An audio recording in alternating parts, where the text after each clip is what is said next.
Alistair Rollins to invoke scriptures and prayers.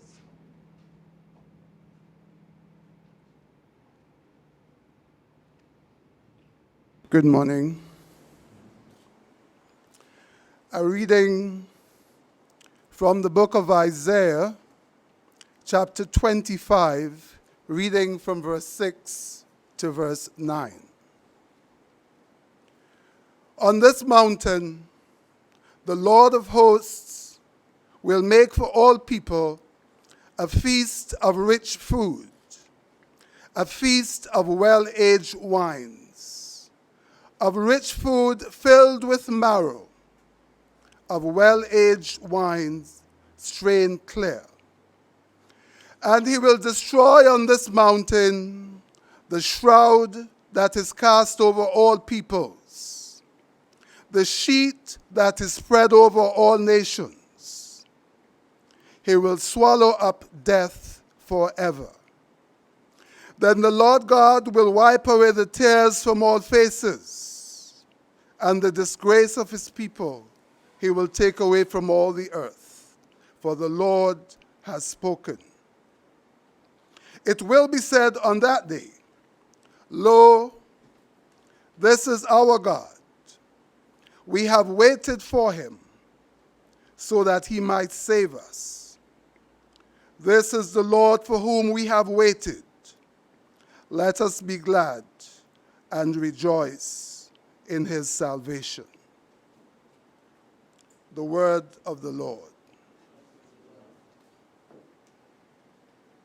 Through all the changing scenes of life, in trouble and in joy, the praises of my God shall still my heart and tongue employ. Let us pray. O eternal God, creator of land and sea, Redeemer and sustainer of all humanity, God of our yesterday, God of our present day, and God of our tomorrows. Following the example of your Son, Jesus Christ, following the teachings of the ancestors of our faith and the admonitions of our patriarchs and matriarchs, lifted and buoyed by the spirits and memories of those whose lives and loss we commemorate this day, we make the time to commune with you, both in private and in public prayer. Today, we, your unworthy servants, in all humility, figuratively, fall prostrate before you and implore your mercy and forgiveness. Mercy and forgiveness for the lessons not learned over these 50 years.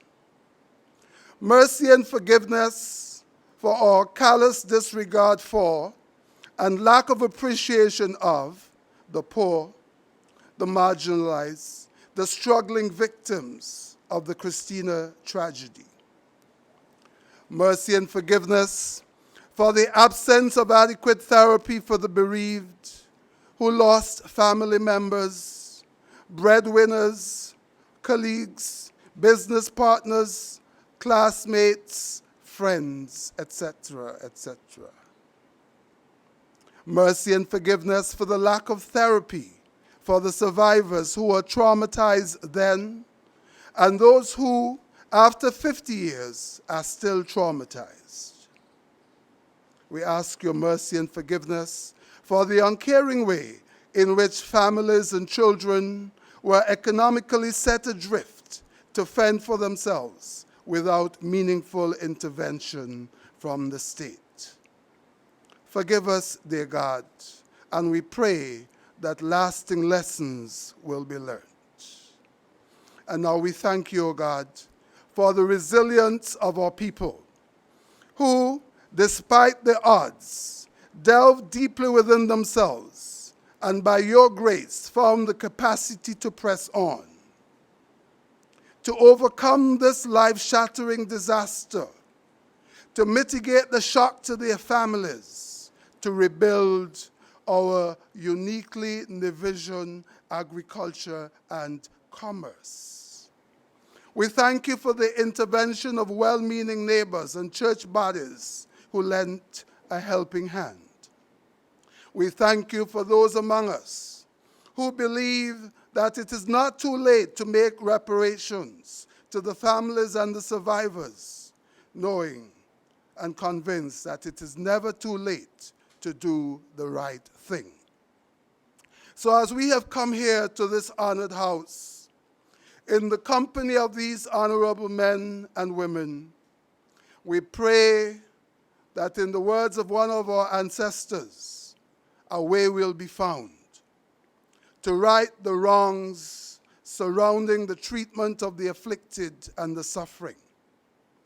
Pour out your Holy Spirit upon us all, O God, both those within and those without this tent of meeting, that as divisions and petitions, we may be touched with contrition and compassion, that our indifference and our platitudes will be transformed into healing and into a tangible manifestation of genuine Christian love, spurring us to action on behalf of those who still need our care and our support.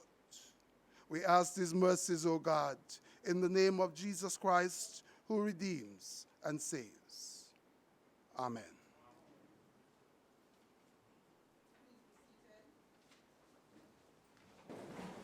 Wait a while, Mary. Wait a while, wait a while, wait a while. Wait a while.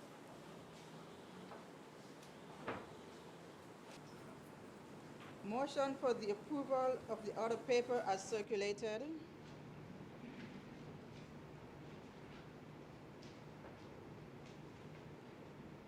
Good morning, all.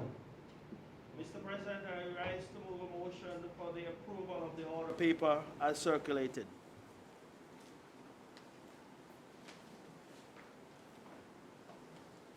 Mr. President, I rise to second the motion.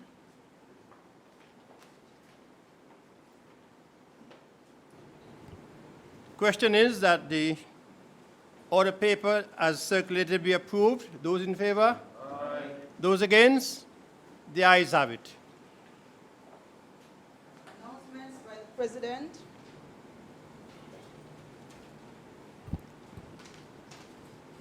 Good morning, all. Let me, at this juncture, welcome each and every one of you to this sitting of the Nevis Island Assembly. It's a special sitting in that no bills would be passed, no resolutions would be approved or passed. It is a sitting to commemorate the 50th anniversary of the greatest tragedy so far that the island of St. Kitts and Nevis would have gone through. At the same time, it gives us an opportunity to indicate our feelings in this regard. I would like to acknowledge the presence of Dr. the Right Honorable Timothy Harris, Prime Minister, the Honorable, Your Honor, Mrs. Hailita Liebert and Mr. Liebert, Your Lordship, Your Honor,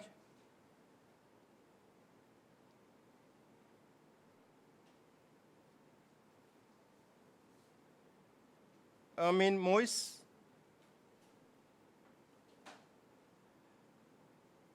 the Right Honorable Dr. His Excellency Dr. Kennedy Simmons,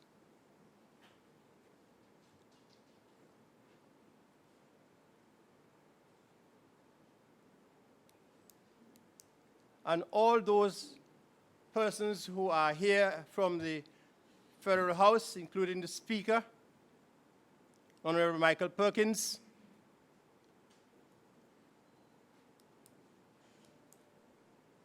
I bid you welcome. I also would like at this time to take some time out to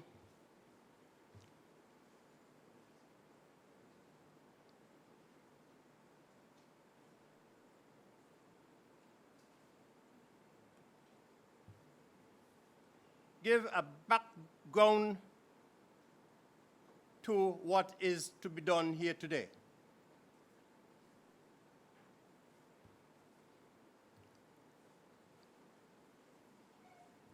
On the 1st of December, 1869, there was a meeting of the Nevis Island Assembly, and I repeat, the Nevis Island Assembly, to establish a union with the legislature in St. Kitts.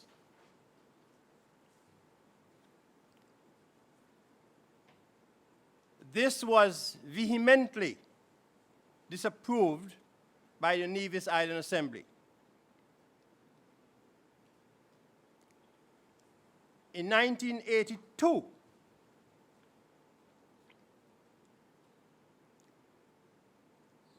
the Governor General then convened a meeting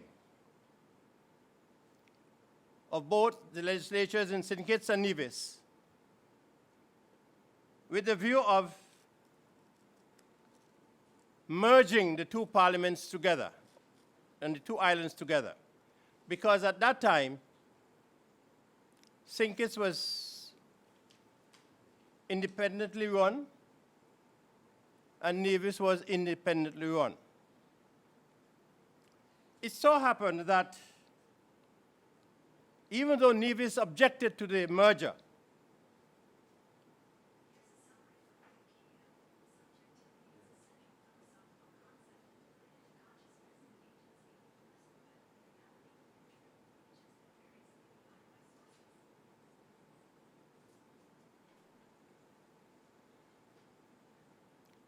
the bill was passed. And so the two islands were merged together. The amalgamation of Nevis with St. Kitts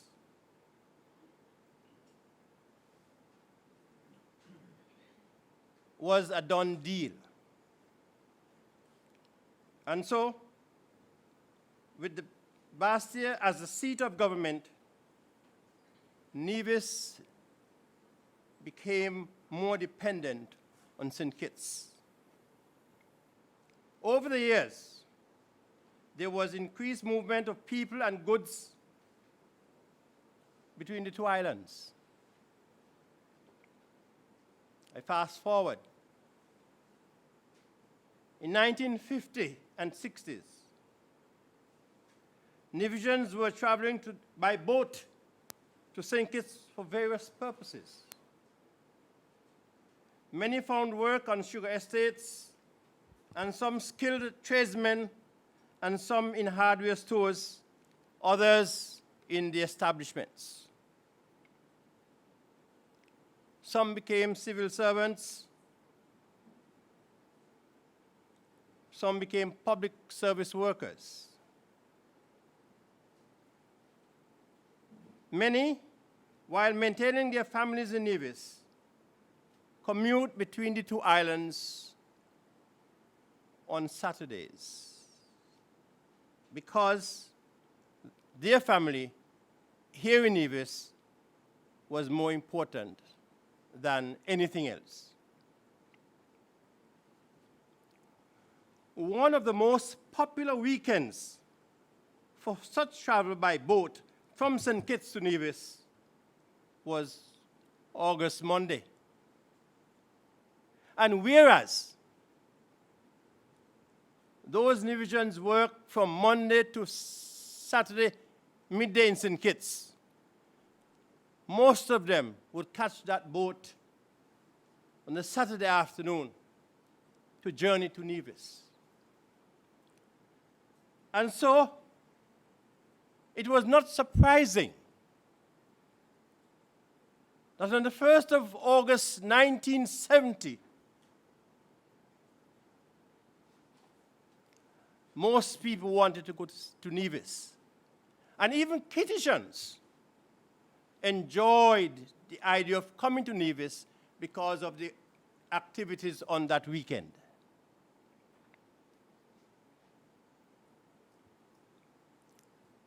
No one would have thought that that would be a fatal Saturday for them. Tomorrow, August 1st, 2020,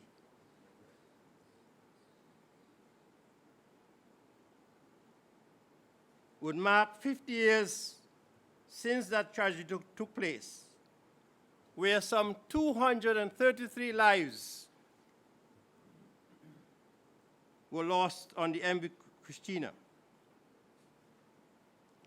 Among that number were hustlers, people traded between St. Kitts and Nevis with their goods, civil servants, sportsmen, young women, young men, and even Kittitians on the whole, coming to Nevis to enjoy what they thought would have been a good weekend. Christena sank. And the records would show that most, if not all, of the families in Nevis were affected by this loss.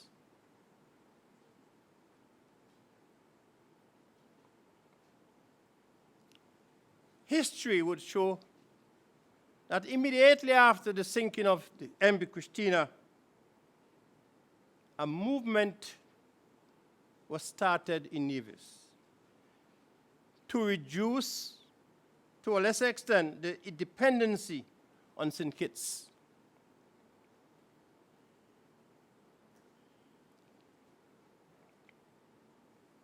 And it was not surprising that when the authorities went to England to seek independence for St. Kitts and Nevis,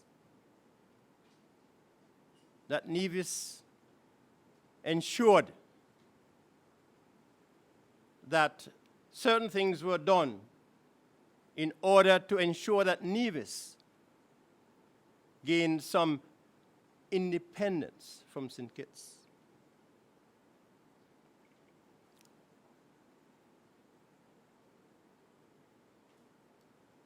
Things improved over the years from 1983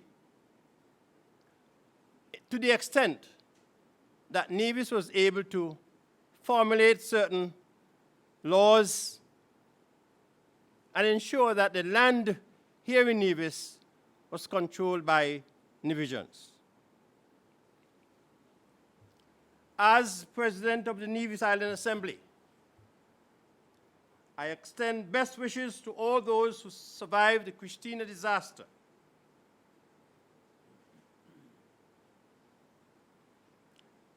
Finally, it is perhaps a fitting tribute to the Nevis Island Assembly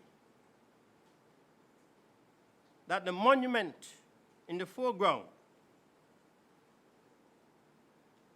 bears the names of those who perished on that fateful day. And as president of the current Nevis Island Assembly,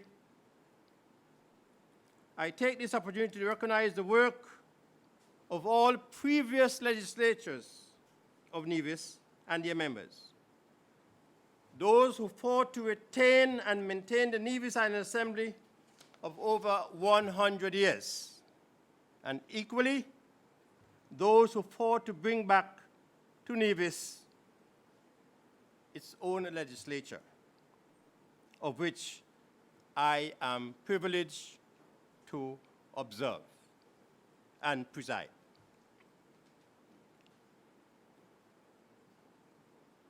With those few words, I now ask the clerk to read a message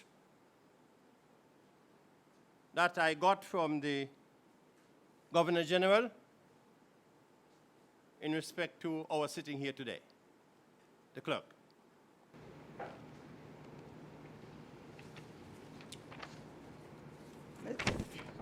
Message from the Governor General. Government House, St. Christopher and Nevis, dated July the 31st, 2020.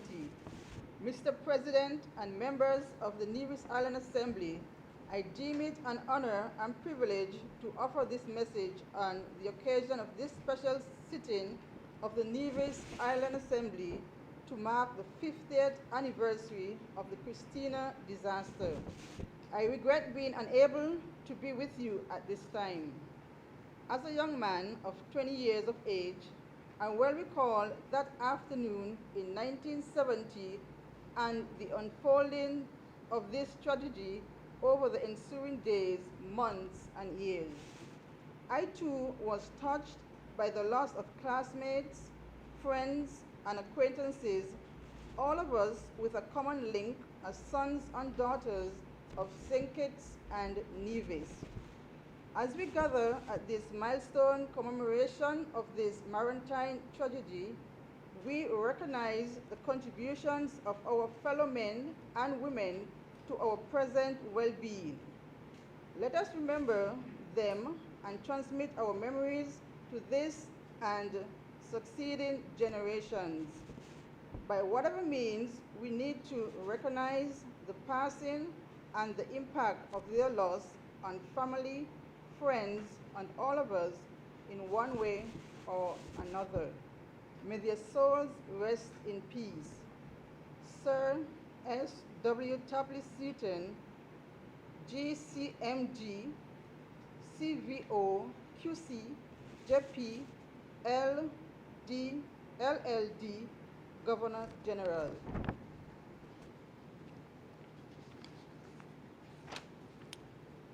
Thank you.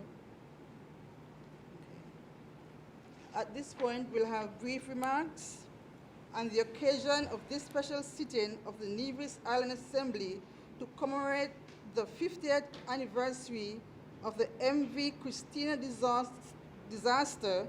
I consider it a great honor to welcome to the podium the dignitaries in the same order as set out in the program to give brief remarks.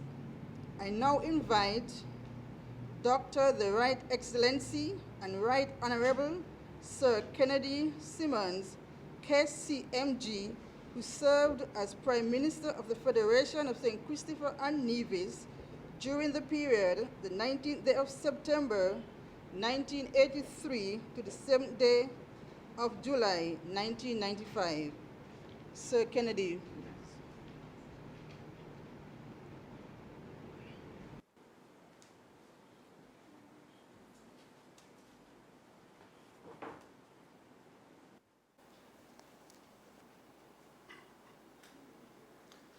Good morning, everyone. Mr. President, I crave your indulgence to adopt the protocol which you have established, save only to recognize, in addition to you, sir, the Prime Minister, Dr. the Honorable Timothy Harris, the Deputy Governor General for Nevis, Her Honor, Mrs. Ailita Liburd and Mr. Liburd, the Premier of Nevis, the Honorable Mark Brantley, and Mrs. Brantley, members of Cabinet, of the Federal Cabinet, of the Nevis Cabinet, Ladies and gentlemen, I wish to thank you, Mr. President, for your gracious invitation to be a part of this historic occasion.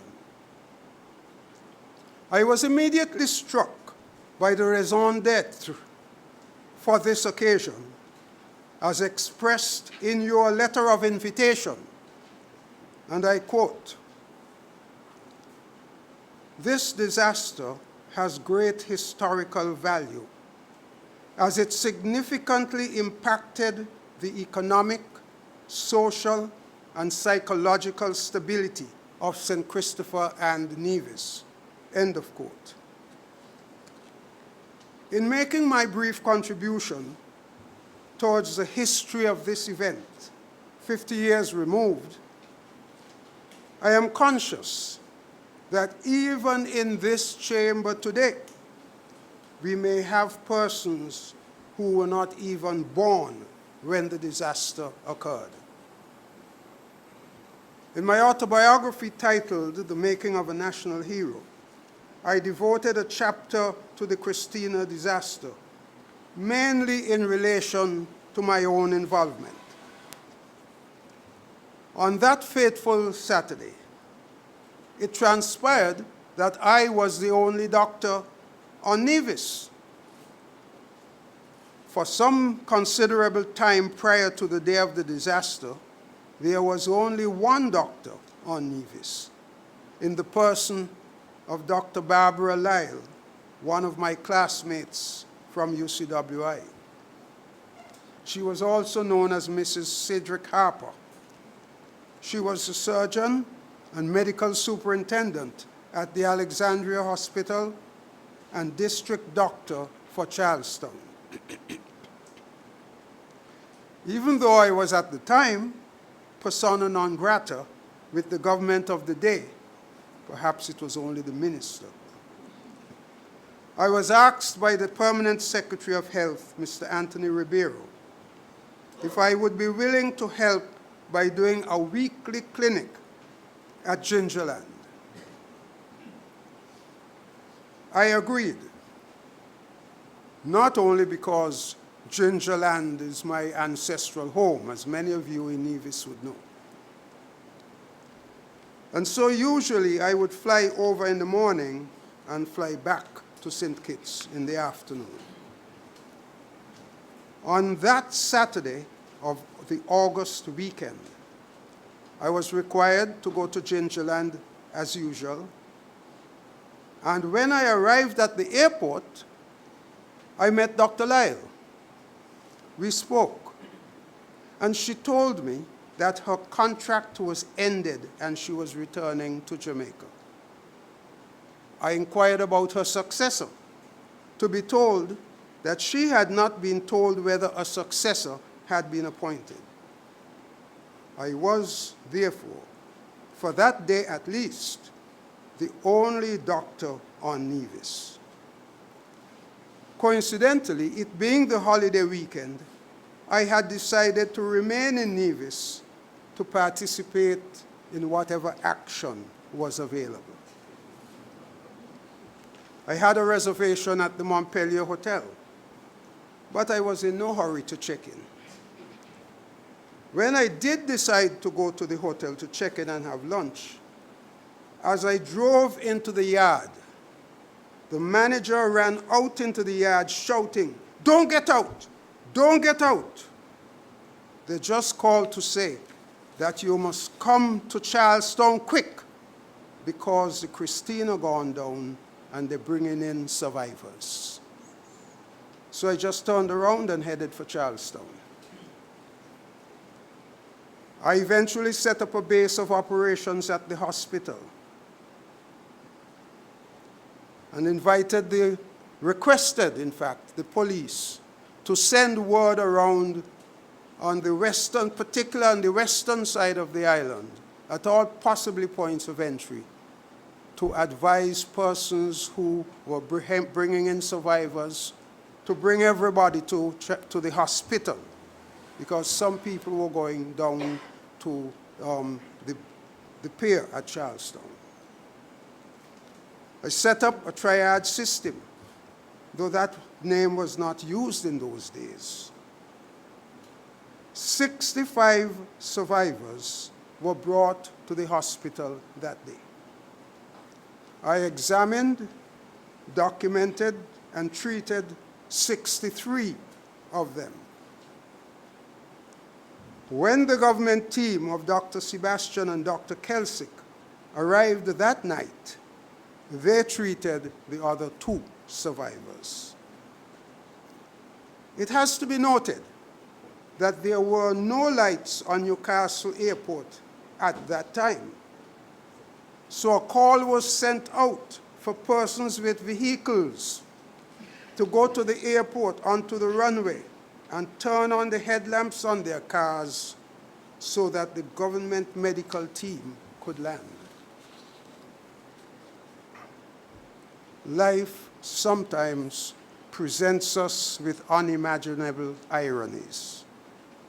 10 years later, on Christmas Eve 1980, the Premier, the Honorable Simeon Daniel, now national hero, invited me to turn on the permanent runway lights on the Newcastle Airport.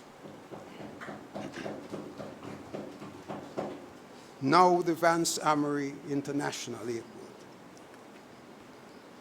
After the disaster of Christena, the tensions and the distrust between St. Kitts and Nevis was further aggravated during the tenure of its successor ferry, the Liamiga, with its intimidating presence of armed soldiers. But eventually, that too was changed. The change came when in the wee hours of February 19, 1980, 2 men with their support teams sat across from each other and looked into each other's eyes and believed that the respect and good faith they saw there was genuine. Together, they moved St. Kitts and Nevis away from the brink of another disaster and laid the foundation for the unity, trust, and confidence that is manifest in our people today. Now, 50 years later, the sequel to the Christena disaster cannot end with the Liamiga. Once that historic partnership was cemented, the need to provide safer travel options between Charlestown and Bastille became a high priority. It therefore fell to me to close the chapter on the horror story that the transportation between St. Kitts and Nevis had become. I did not delegate that responsibility. I went myself with a team of experts, which included the vastly experienced Nevision, Sea Captain Earl Francis, the late Earl Francis, and the late Mr. Roy Sprove of the Virgin Islands, a highly qualified and experienced marine engineer. Together, we agreed that the Carib Queen met our requirements. We purchased the boat, and with a skeleton crew, the captain and engineer sailed the Carib Queen from New Orleans to St. Kitts, then across to Nevis, arriving on the 10th of December, 1980. That vessel served the people of our federation safely and efficiently for nigh on 40 years and made a significant contribution to the economic and social stability of St. Kitts and Nevis.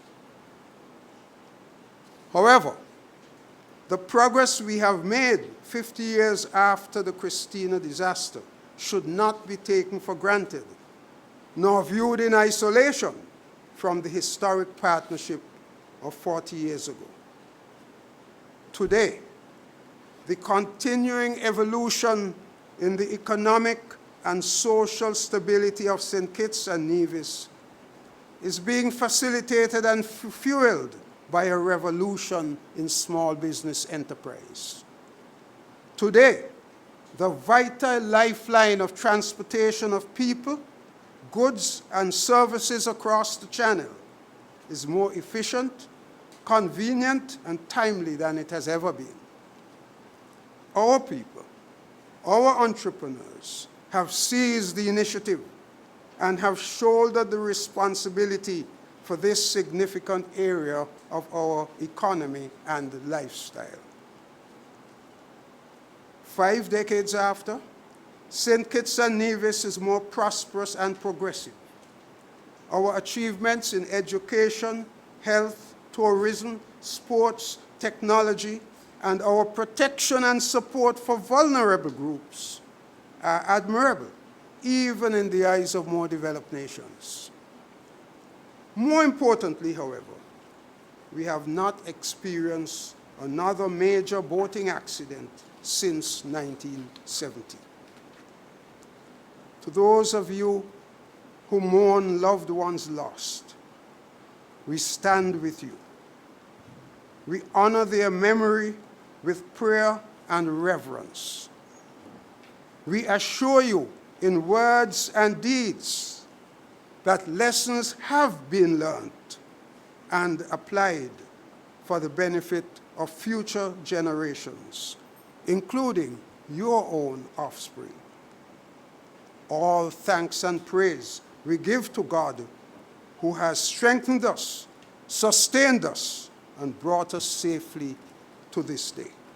May it please you, Mr. President.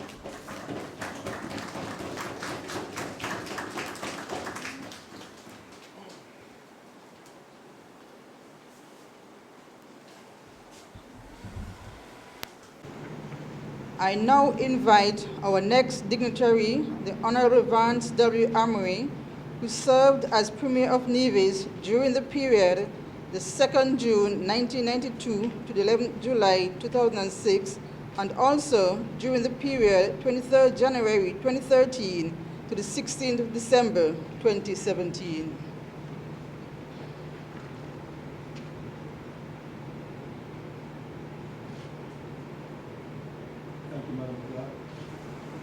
Mr. President, I crave your indulgence to acknowledge the protocol established, but permit me to acknowledge the presence at this very august sitting of the Prime Minister, Dr. Timothy Harris, and the living national hero, the first Prime Minister of St. Kitts and Nevis, Dr. Kennedy Simmons, and the other serving members in leadership,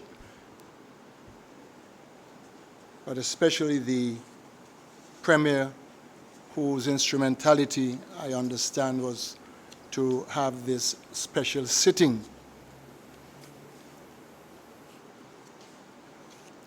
Mr. President, I want to, like the speaker before me, give due recognition to yourself for coordinating this very important sitting, and to also make reference to your note to myself in which you stated that as we are celebrating the 50th anniversary, that the disaster, that is the sinking of the Christena on the 1st of August 1970, had great historical value. I think that statement, Mr. Speaker, Mr. President, is fundamental to what has happened in the last 50 years. And as you've heard from the first Prime Minister, he was part of the process to try to alleviate the suffering which sadly occurred on that fateful day. And I want to say, Mr. President, that Dr. Simmons may not remember, but I was one of his patients on that day. A young man, careless in my living, had developed ulcers and had to attend the clinic on that day. And as a little background to what I'm saying, I will say, I had left the clinic and had gone to Market Shop to come to Charlestown to get the medication which had been prescribed. And in waiting at the bridge, as we call it, at Market Shop, for a bus, and the changes over these 50 years have been so stark and so developmental. For half an hour or more, there were no buses, because there were no buses. You got a lift with somebody in a car or a truck or something like that. Mr. President, as it transpired, I had taught a former educator, Ines Morton, to learn to drive, taught her to drive. And she came and saw me at the bridge and stopped and asked me, "Son, where are you going?" I said, "I'm going to Charlestown." She said, "We'll hop in." She already had heard of the sinking of the Christena. And she, having a nephew on that boat, was clearly very distressed. And so I came with her to Charlestown on that afternoon, came to the pierhead here at Charlestown, and saw something which I will never forget as long as I live. Bodies of persons being thrown up out of the rescue boats onto the pier at the time and being transported to the hospital in open pickups. Such was the nature and the tragedy of what happened 50 years ago tomorrow. And so, Mr. President, as we have come today in this special sitting to commemorate, to remember, to reflect on that tragedy, I have not come to apportion any blame, but rather to look at the reality of what that historic event, as you have called it, what it has meant to us, the people of Nevis, and I'm sure the people of St. Kitts as well, and how we have over the years sought to address the shortcomings which led to that tragedy, and which has taught us a significant number of lessons which I believe we have learned and which we clearly will not want to forget. So the sinking of the Christena on that fateful day, 1st of August 1970, affected every single household in Nevis. And I can say that, Mr. President, without contradiction, because our people in Nevis are a very close-knit community. And whether we were blood-related or we were just members of a community, as in Rollins or Hanley's Road or Brickhill or Newcastle or Jessop's or Cotton Ground or Craddock Road, wherever those persons who had gone that morning or the day before, as we've heard, to do their trade, to sell their goods, to carry on the economic activity of Nevis, trading between St. Kitts and Nevis, in goods produced in Nevis and goods produced in St. Kitts, there was some impact on every single household in this island of Nevis. And I say that because, Mr. President, our people at that time were very close-knit. The political divide was really between St. Kitts and Nevis. And I will go no further than that, because today is not a time to speak of such matters. but all of the hucksters, all of the persons who had been civil servants working in St. Kitts, students who had gone to St. Kitts for the weekend and were traveling back and lost their lives. And you heard from the Governor General's message, classmates, friends, colleagues suffered in that fateful, historic event, and it touched the lives of all of us in this country.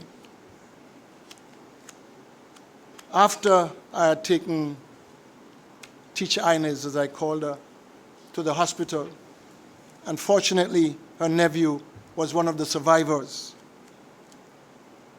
We saw again and witnessed, or I saw again and helped to move bodies out of the pickups into the morgue. A gruesome but a necessary act for a young man who was there on the scene at the hospital. Again, it was not comforting to see people whom you knew, nor was it comforting to be handling the bodies of persons you did not know. But that was the impact of that tragedy on the 1st of August 1970. The week following,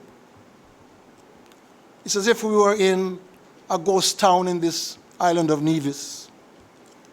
And we look back at the work of the church leaders of the day, especially the pastors or the priests of the Anglican churches, Father Blunt, Father Eek, and the Catholic priests, and they had lost 2 of their nuns, which meant that it had hit very close to home to the Catholic Church. Reverend Telemark, the Methodist minister at the time. And for that week, we were in a state of absolute depression and grief and mourning until the following weekend when there was a mass service, mass funeral service at Grove Park. I make mention of those things, Mr. President, because they are essential for us to understand the impact on those of us who were part of this whole process of dealing with the impact, that historic event which changed the lives and the direction in which St. Kitts and Nevis was to go. We were an agrarian society producing crops, vegetables, tree crops, trading in that to make a living. And the prominent persons really were the women. Our women were the ones who took leadership in that activity.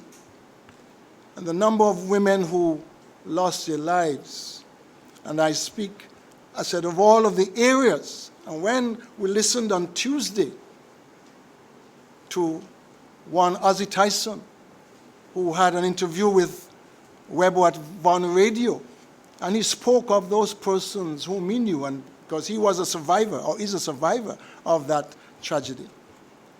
It tells you that every household, the matriarchs of those households, the ones who gave leadership because of our societal development, were lost. And Mr. President, it has taken a toll on our country. And 50 years is, in history, not a long time. Because you yourself, Mr. President, spoke of the history of the Nevis Island Assembly, 1869, when the Assembly rejected the conjoining of St. Kitts and Nevis. You spoke also of the attempt which was made forcibly to create the Gordian knot in 1882 to put St. Kitts and Nevis together, about which Sir Fred Phillips late mentioned in his book. So in terms of history, it is not a long time, but in the lives of human beings individually and communally, it is not a short time. We have many lessons which we would have learned. Travel between St. Kitts and Nevis up to that point, and Mr. President, I traveled to Christena many times, having to go to St. Kitts to grammar school. It was not a pleasant journey at the best of times. At the worst of times, we were shunted around by the captain, who seemed then to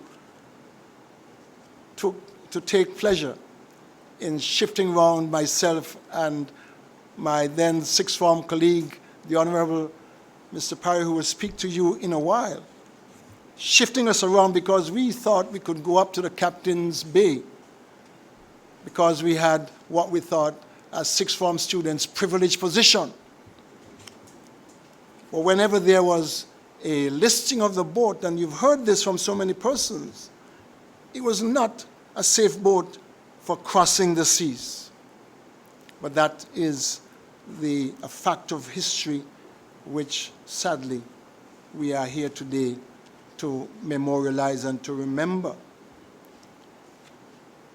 But we've learned from that event that we cannot take chances. We must be certain of the persons who travel between our islands on our ferries. We have seen an improvement in the ferry service. We have seen an improvement in the economic development, a change of the impact, which impact caused by the Christena disaster.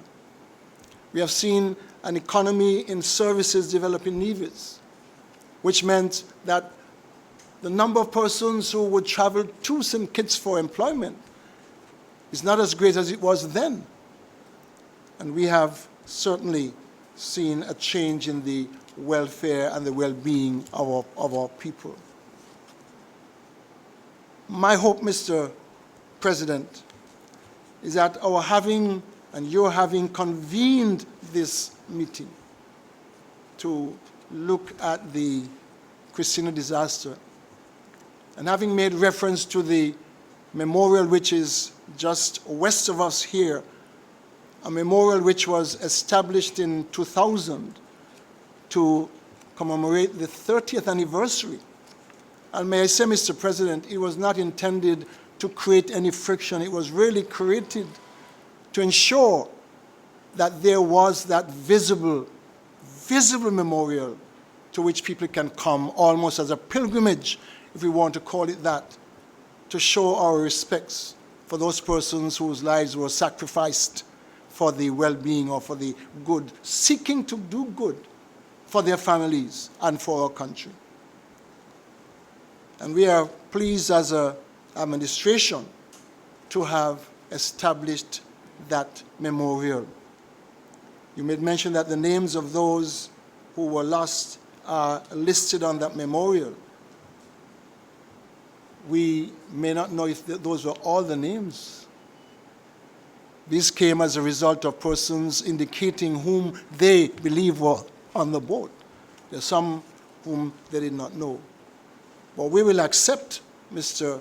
President, that the memorial is there to ensure that the people of St. Kitts and Nevis recognize that we have learned and we value, as you said, this historic event which had such a disastrous effect on the lives of the people of St. Kitts and Nevis. But we have learned, we have come some way from it, and time has a way of healing wounds. And I am praying as I speak to you and through you, Mr. President, that the wounds which were so stark and painful in 1970, that 50 years down the road, even though we cannot erase the memory, that we would have a softening of the effects. And those who have suffered, who suffered loss, especially the children. And I do remember the church taking an interest in ensuring that some of the children were taken care of. And I want to say to us today, Mr. President, that it was not, well, let me put it another way, it was a difficult time in our history. And we need to ever keep this matter in front of us, even as we seek to reconcile and to have the wounds which were opened then, have them healed, and to establish a greater and a closer relationship among our people within and between our two islands. May it please you, Mr. President. Thank you very much.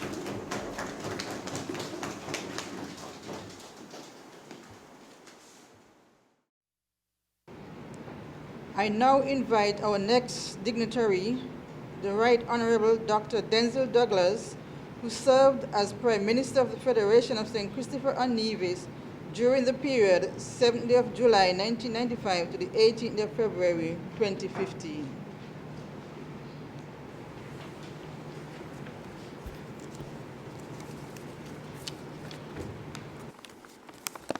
Thank you, Madam Clerk.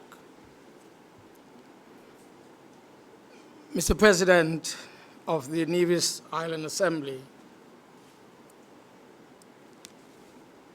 please permit me to adopt the protocol that has been established. But also allow me, please, to recognize the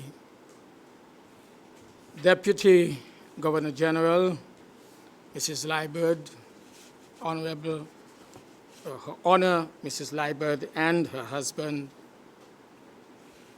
and also our living national hero, Sir Kennedy Alphonse Simmons, with all of the other accolades, the Prime Minister, Dr. Harris, and the three premiers, that is the sitting Premier, Honorable Mark Brantley, and former premiers, Joseph Parry and Vance Amory, and all other dignitaries who are here with us this morning. I begin by indicating that it is indeed a distinct honor and a privilege for me to address this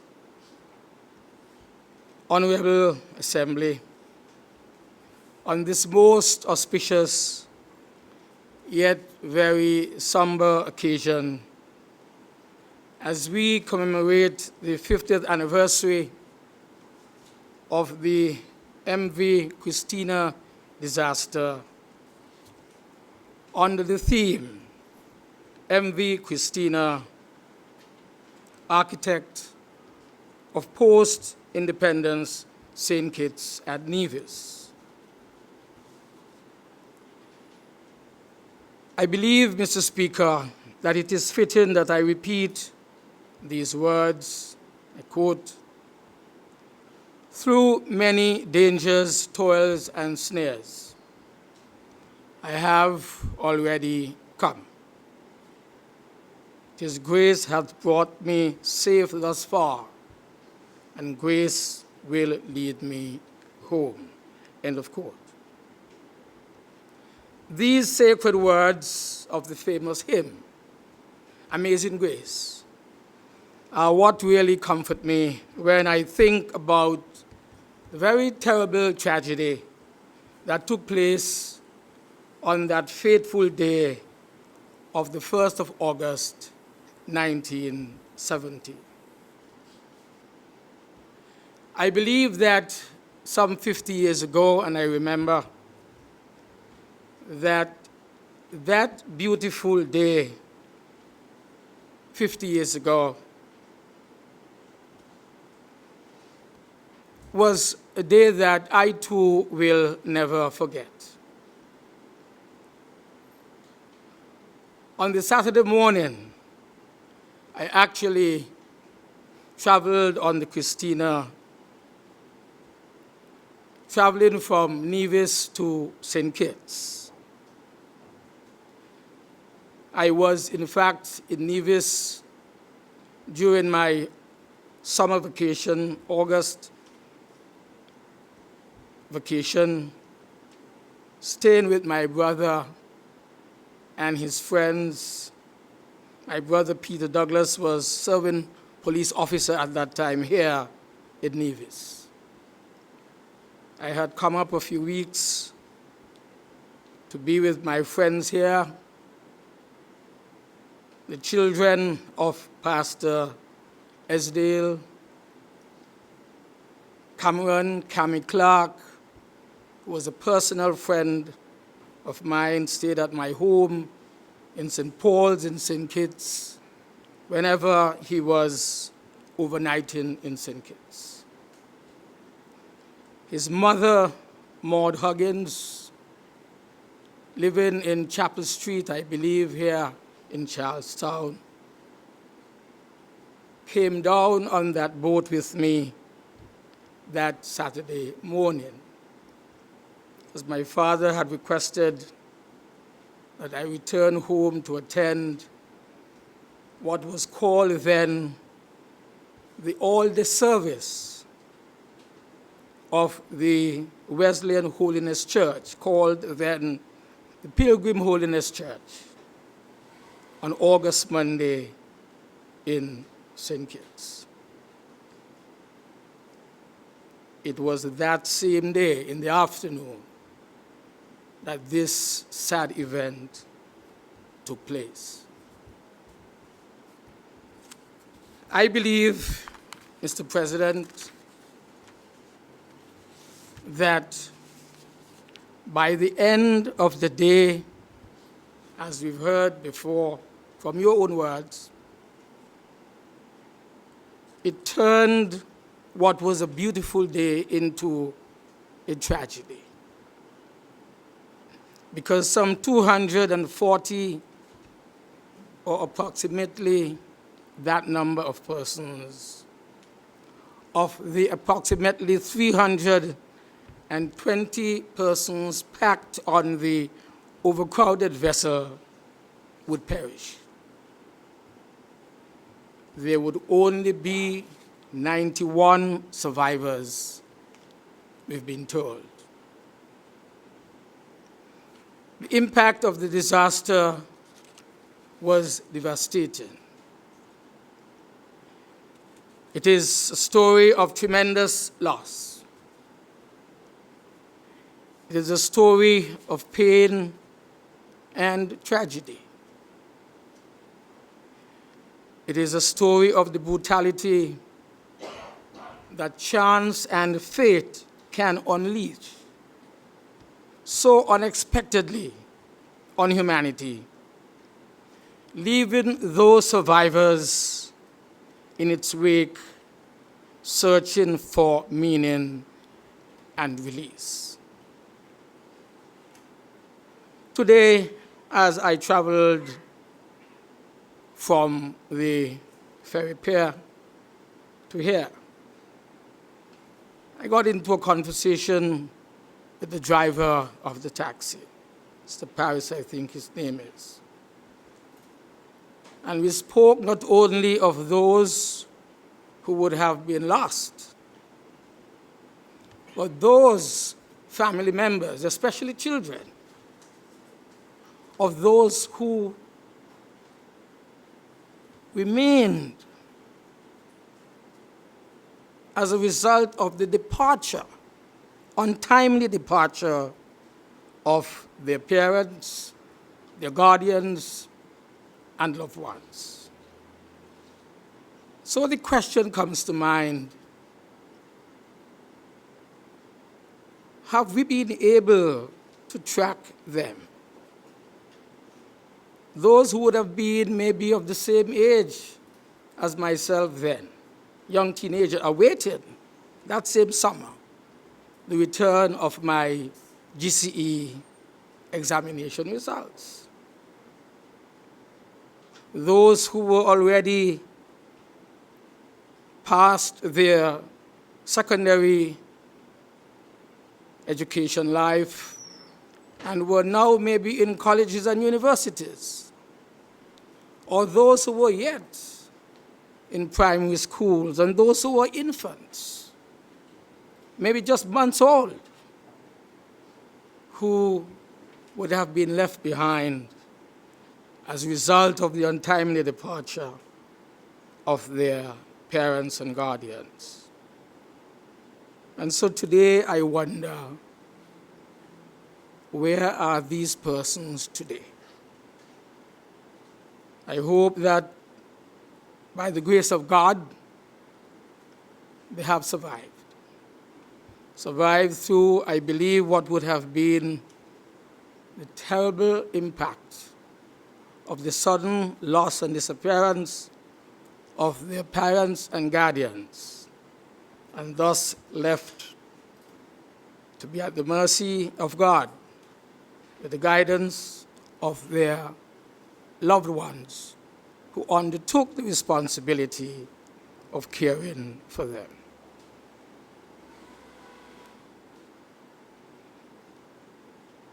The story of the Christena disaster shares not only an anniversary, but also many similarities with the story of the journey of our people from slavery to freedom and independence that is marked by our Emancipation Day celebrations.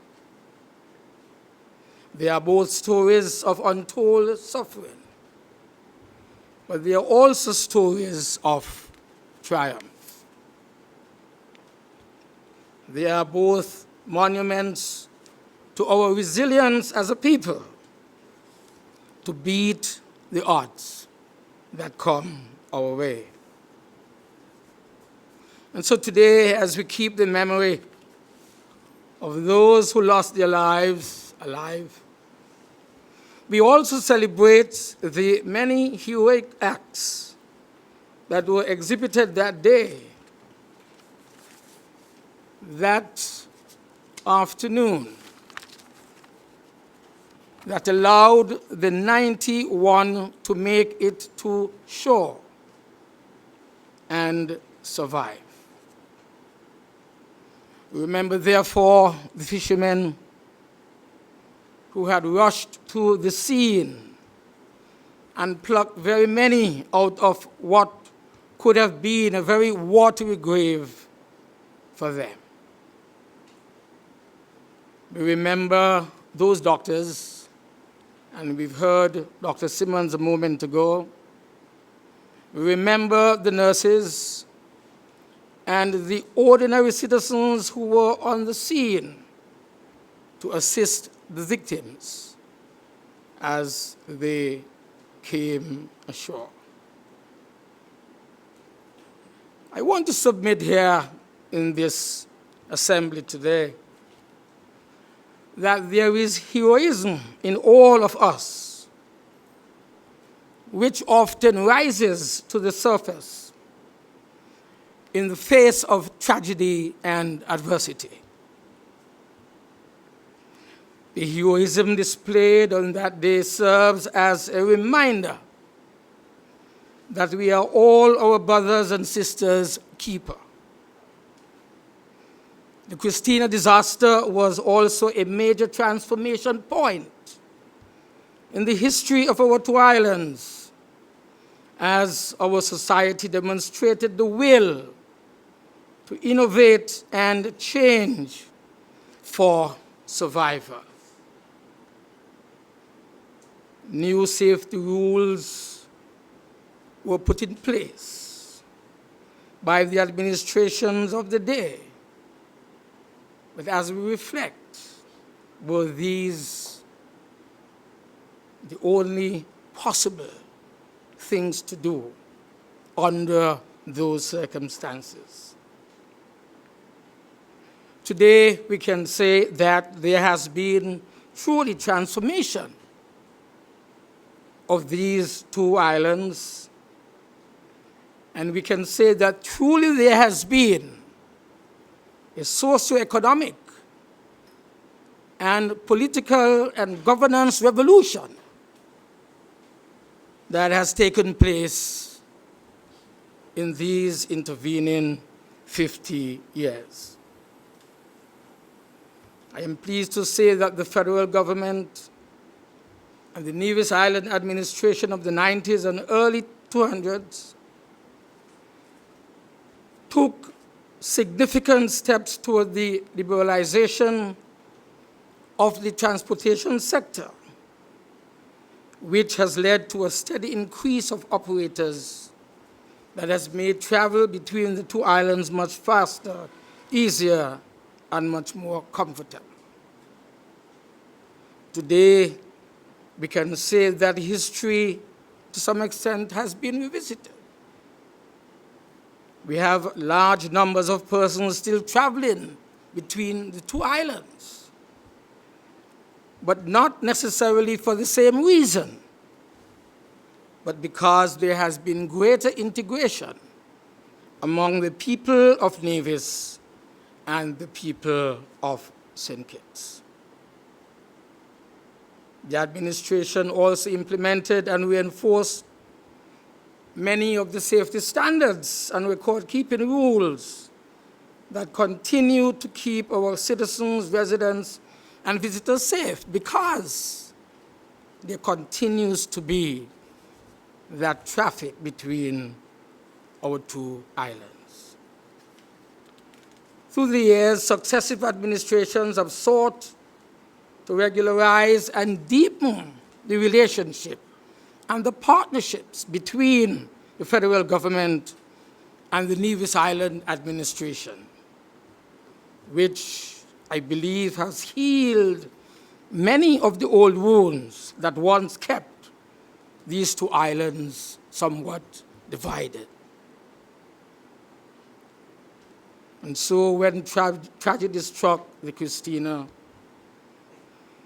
it did not discriminate between the rich and poor, or between whether one was born in St. Kitts or in Nevis. We learned a powerful lesson that we are all one people, one federation under God, and we are all in this one boat called St. Kitts and Nevis together. This lesson is important now more than ever, as our nation faces yet another disaster. The impact of the COVID-19 pandemic in particular. Our spirit of overcoming beckons us to reach for a future that fulfills the dreams and the aspirations of those who are perished, or who have perished on that day, the first day of August 1970. And so in closing, I ask that may the souls of the cherished departed continue to rest in peace eternal, and may God continue to bless our Federation, St. Kitts and Nevis. May it please you, Mr. President.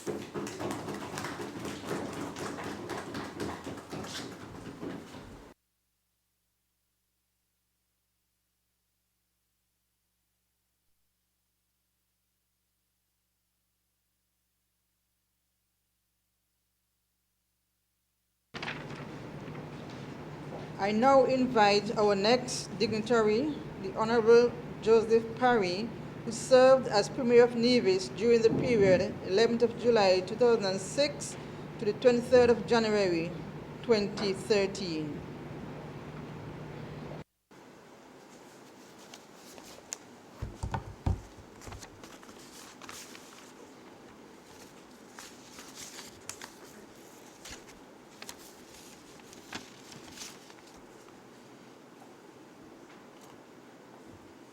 Thank you.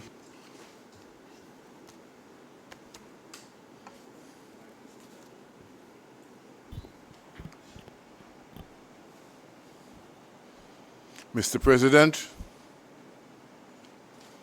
I thank you for this opportunity to make brief remarks this morning in this honorable House. Permit me to accept the protocol as being acknowledged, but I dare say it is my duty to address the Deputy Governor General and Mr. Liburd, to address the Honorable Dr. Kennedy Simmons, Right Honorable Dr. Kennedy Simmons, past Prime Minister, the Right Honorable Denzel Douglas, the present Prime Minister, Dr. Timothy Harris, past Premier, the Honorable Vance Amory, and the present Premier, the Honorable Mark Brantley. Ladies and gentlemen, other honorable members. Let me first apologize for a phone that I seem not to have control over. My intention was to show a picture of the Christena sailing, which was sent to me in the early hours of this morning. I have very vivid memories of sailing on Christena. The Honorable Vance Amory referred to our days as schoolboys, when it seemed nobody wanted us to be on any boat, because it was not only the Christena, but I remember a Desmond sergeant used to knock us about when we tried to take a ride over on Friday afternoon on Monday mornings. But believe me, those were boyhood days taken in good stride, and I have very pleasant memories of them. I want to bring our minds back briefly to Nevis back in 1970. Many persons who are here who are under 50 will have no knowledge of what 1970 was like on Nevis. We were an agrarian society with very bad roads, poor electricity, an antiquated telephone system, and hardly any running water. Can you remember that? A small runway with no lights for night landing. And I would not say hundreds, but many, many hucksters traveling between St. Kitts and Nevis daily with guineps, mangoes, jellies, on a boat that had live animals. And if you were not careful, you could fall in the mess of those animals. A boat that was not really suited for human travel. Some call it a riverboat. I'm not sure what it was, but the way it behaved in the channel between St. Kitts and Nevis indicated that sometime, possibly, there could have been a disaster. Unfortunately, in our society in those days, you had the civil service to depend on. If you were a teacher, you could work on Nevis. If you were a civil servant, once you passed the rank of a senior officer, you had to go to St. Kitts for promotion. And so many of our people on that day were on St. Kitts and were coming home to their families for the long weekend. Earlier speakers avoided the name calling, I understood, basically because you did not want to open your wounds.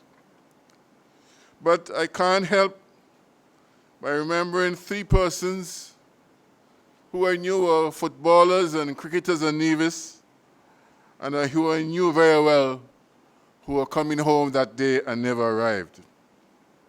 Sam Sweeney, the brother of Lyra Richards, who was involved in acting, involved in painting, involved in football, a division of which we were proud. Orville Morton, an open bat for the island of Nevis. I think his highest score was 91. And Jim Parks, who we call Sonny Walvin as well, who was a goalkeeper and also a wicket keeper. There are many names, friends, classmates, my classmates, Mr. Amory's classmates, who never saw the end of that day. Pharaoh of Cotton Ground reminded me that on that day he lost his grandmother, a woman I knew very well. He lost his two aunts and his oldest brother. I tried to find out from him what it was like, but he was only 2.5 years old, and he really did not have a full understanding of what happened on that particular day. Families were divided forever. Families of 8 from Zion, families from Pond Hill, families from Cotton Ground, families from all over the island found themselves divided. In one instance, I understand a friend of mine said it was only a few years ago that she and her siblings were able to sleep under the same roof after so many years. I wonder if we understand the devastation of that day, the devastation that was done to families on the island of Nevis, that was done to individuals, boys and girls, men and women. Families totally destroyed. A society broken up. A society where people could not stand the pressure, the mental pressure, the psychological pressure. People who left their homes, left their jobs, and disappeared to the Virgin Islands, disappeared to Canada, to the USA, and to Puerto Rico. Can you imagine that in those days there were no psychiatrists, people not trained in psychology, so that many persons lost their minds? We speak of normality or normalcy, and none of us is truly normal. It is a point where we try to reach. Some people never were able to reach that point again. Their new normal was totally different, a denial of what happened, a denial of existence, to live in a world of their own. That is what happened to us. So it is no wonder then, Mr. President, there are people who still suffer from the trauma. There are people who still have nightmares. There are people who have frightened memories. I cannot pretend that I'm one of those. What I can say, Mr. President, that I was at university, had come home, and had worked for a month, had no money, except that I was paid on the Friday. And like many other divisions, I wanted to go to St. Kitts on Saturday to buy clothes, because we did not buy clothes on Nevis. We wanted to go and buy clothes. And the morning I felt so tired. that when my grandmother said, Walcott, are you going to St. Kitts? I said, no, I'm not going. I could wait until another day. Thank God, whatever laziness was in me that morning, I did not go. I did not move. Mr. Amory was trying to come to town. I, having my fiancée Nevis, and always longing to get home to see her after being in Barbados, we were spending the afternoon in the Clark's garden. She had a car. I couldn't drive, so I depended on her. And while we were there, someone shouted, the Christena sink. It sent a chill to my bones. We traveled to town. We traveled to Jones Bay, and we saw the carcasses, some which seemed to be alive still. And then in the night, I slept on the west of the house. The flares lighted my bedroom, and I had nightmare after nightmare. How could I forget that day?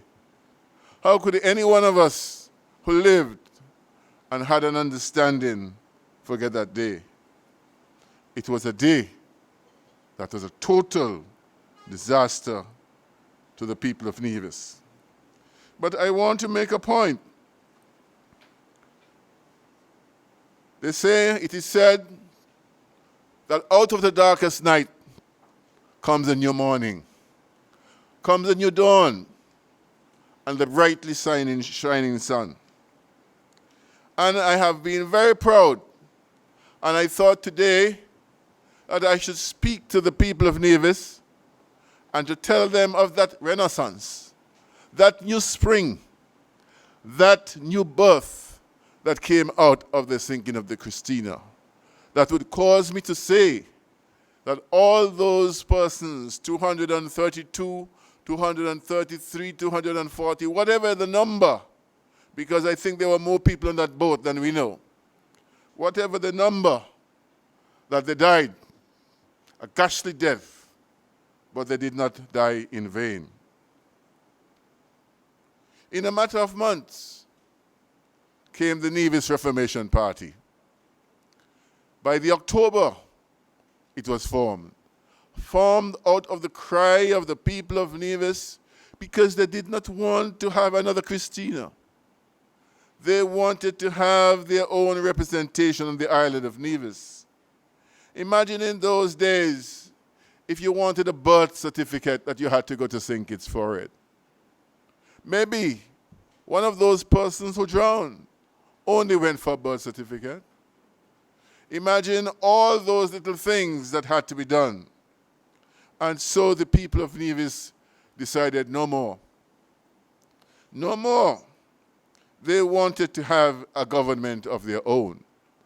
In fact, some people went so far as to ask to have a government that was directly related to the government in England, a total secession from the island of St. Kitts. I am only recounting. I am not proposing. Those were those days.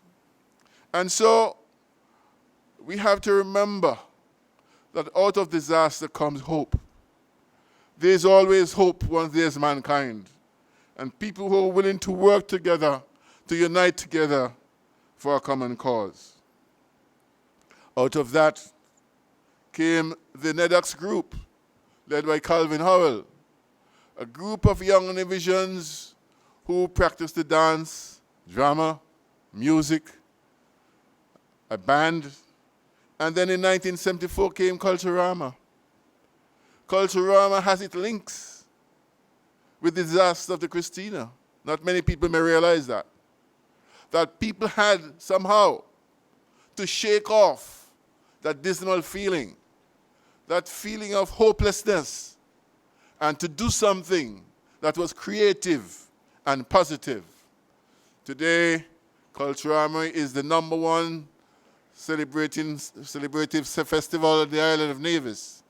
And I hope, because we can mention it, that we are careful that Culturama continues to have its place as a cultural festival and not as a carnival. It takes more effort. It takes more time. It takes going throughout the island like Sim Daniel and others did, causing people to practice the old arts, the cakewalk, and the nurses, and the giant despair, and the masquerades. It takes time. But that is what Culturama is about. Not by jamming from Gingerland to Charlestown, or from Cottonyoung to Charlestown, but celebrating and uplifting the people of this country, lifting their psychology, their self-esteem, and their importance. And therefore, I recommend to this assembly, I recommend to the people of Nevis, remember, let us not lose that Culturama, that effort to drive Nevisians forward and to make them proud of themselves. The Nevis Cricket Association. Not many people know that the first association was called the Nevis Sports Association, which was formed under Captain Howell and lasted until about 1973. And then a group of young men, Mel Henville, Cabo Howell, Boots Griffin, Van Samry, they formed a cricket association because cricket was dead on the island of Nevis. And I'm sure Mr. Am will remember very well that in 1972, when I was coming home from university to mind my own business and to look for my fiancée and my girlfriend, he said to me, he said to me, Joey, help the boys when you go home. And that is how I got involved in the Nevis Cricket Association. It became a vibrant organization. It did not produce Willett, but Willett enhanced it. It did not produce Livingston Sargent, but he survived the Christena, as some of you may not know. He survived the Christena, and he led us to victory again and again. You had the three soldiers, cricket soldiers of Sargent, Willett, and Amory. And they made a difference in the 1970s that Nevis got off its derriere and became the leading cricket nation in the Leeward Islands. How many of you remember that? I was in there, couldn't play the game, but I was an administrator. I was everything, president, manager, roller of the roller, preparation of the wicket, everything. That is how we operated. Coming out of the Christena, understanding that united we stand. And that as young Nevisians, we didn't have to wait for anybody. We could do it. We did not have to wait on the politicians from St. Kitts. We could do it.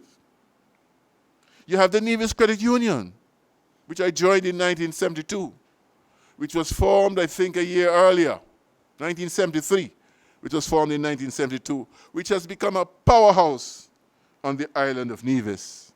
And then Nevisians who remained home, they decided that they were going to educate themselves. Who did not go to Barbados, to England, to the Virgin Islands?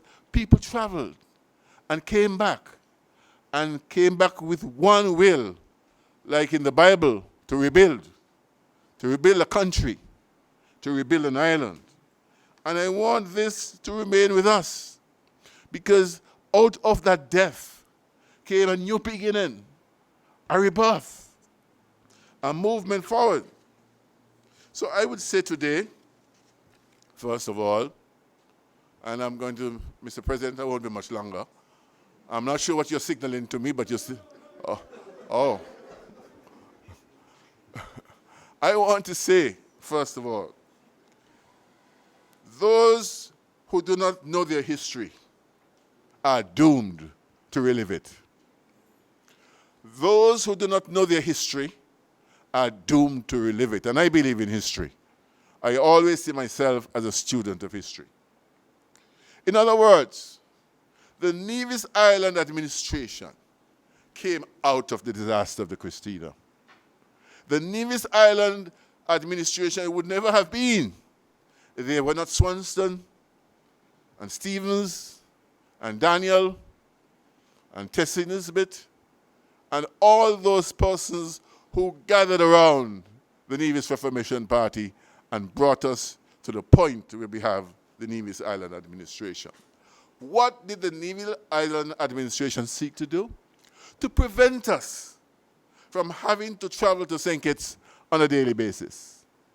To prevent us from having to travel to St. Kitts with a bag of jelly. To prevent us from stealing mangoes and sour orange and stuff like that on a Thursday. To go to St. Kitts on a Friday so people could not finish school and do their exam on Friday morning. Many of you may not know that. I was fortunate. I was pampered. I was able to go to school whenever I wanted to go to school.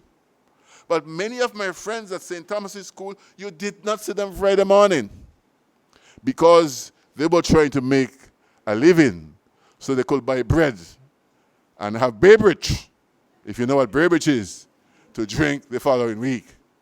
That is how it was. And so, my people, the Nevis Island Administration is an institution that must be treasured, be valued, be uplifted. The Nevis Island Administration must carry out the functions that those dead people wanted to see. Remember, every time you step in Parliament, every time you step in Cabinet, every time you're going to address somebody on with a podium, remember those who died, teachers, students, civil servants, some of them only to buy a dress, to buy simple lingerie, who went to St. Kitts and never made it back. Do not underestimate, do not abandon your government that people fought so hard for. The next thing I would want to say, the need for people to work together.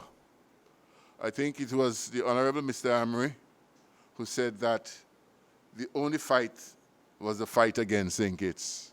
Divisions were united. And I think he also said he would go no further. Well, I don't plan to go any further either. But what I have to say is this. We need to educate ourselves politically.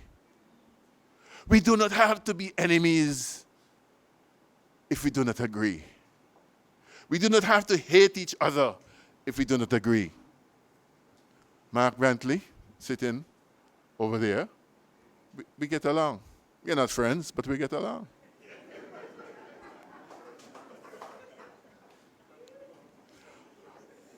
That is how it has to be. I see poor people who have nothing, hating their brother, hating their sister, hating you for no other reason that you don't think like them politically. That nonsense has to stop, Mr. President. This island is too small. This nation is too small. If the United States of America can be crying out today and can be saying that if they had different leadership, they would not have so many people dying or so many people would not have died. What about us in a small nation of 55,000? Or what about us in an island of 13, 14,000? Why is it we don't understand that what we do, we must do for the good of the country? And for those people who have gone before us, who made that ultimate and cruel sacrifice. We need to teach our children. We need to remind them. We need to get that negativity out of them. That business, again, that one against each other, the business of like crabs in a barrel, we need to get that out of it. And if one does well, others can do well too. But you don't have to pull down the man on the top to get to the top. And that is something that we must learn. United, we stand and we move forward. I want to say that in terms of the transportation. I can identify with the transportation. I must identify with the transportation. And I would say today to Dr. Simmons, who is here, I remember the days when he wanted to have the road from Bastia to the peninsula with a Roro ferry to come over to Nevis. And I remember when Simeon Daniel said to me, we're only going to get a Roro ferry out of this. We can't afford it. I said, Mr. Daniel, not only will you lose your Roro ferry, but you will not get an airport, and you will not get a seaport.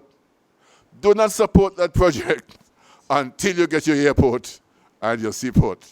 I've let that secret out, Dr. Simmons, this morning. Today, we have the airport, we have the seaport, but we also have better communications. And we also have the Peninsula Road. I can identify with that too, because I saw the need for the movement across the waters without the use of the airport. That is something that we should treasure and we should use. The transportation, I don't care whether it's a big boat or it's a taxi boat or a small boat. Let us make use of that movement between St. Kitts and Nevis. I have always said we should be able to divorce our political ambitions from our economic and social ambitions. We are too small to stand alone. Nevis is too small to stand alone. St. Kitts and Nevis is too small to stand alone. We should learn that lesson now. And let me tell you something. If we don't learn it, COVID will teach us. And we are already learning it from COVID. COVID will teach us because you need to be able to survive one disaster, and if you only depend on one thing, you're not going anywhere. So we have lessons to learn. Out of disasters, there are lessons. And I'm hoping that we, the people of Nevis, can understand the importance of transportation, the importance of economic diversity, and the importance of economic cooperation. I'm hoping the people of St. Kitts too can understand that. I always admire the first world countries. I have seen a husband and wife divorcing and still continuing to work together in business. I've seen Indians with their families building and becoming rich. I've seen Chinese spreading across the world and dominating in business and commerce. And I ask the simple question, why can't we? Why can't we? I end by saying that once again, I offer my condolences to all those who have suffered. The truth is, all of us suffered, because all of us lost somebody.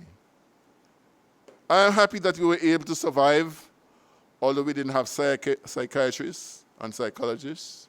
We found ways and means. I am sure people are still suffering today. People have asked me to speak of reparations. I sometimes get confused with the word reparations. But I would say that I would recommend to the governments and businesses of St. Kitts and Nevis that it will be useful to find out those who are still suffering and to see what we can do to steady them, to make them comfortable, whether it's housing. I prefer education, of course. But whatever can be done for those people who suffered 50 years ago and who are suffering, or their grandchildren are still suffering. With these few words, Mr. President, if it pleases you.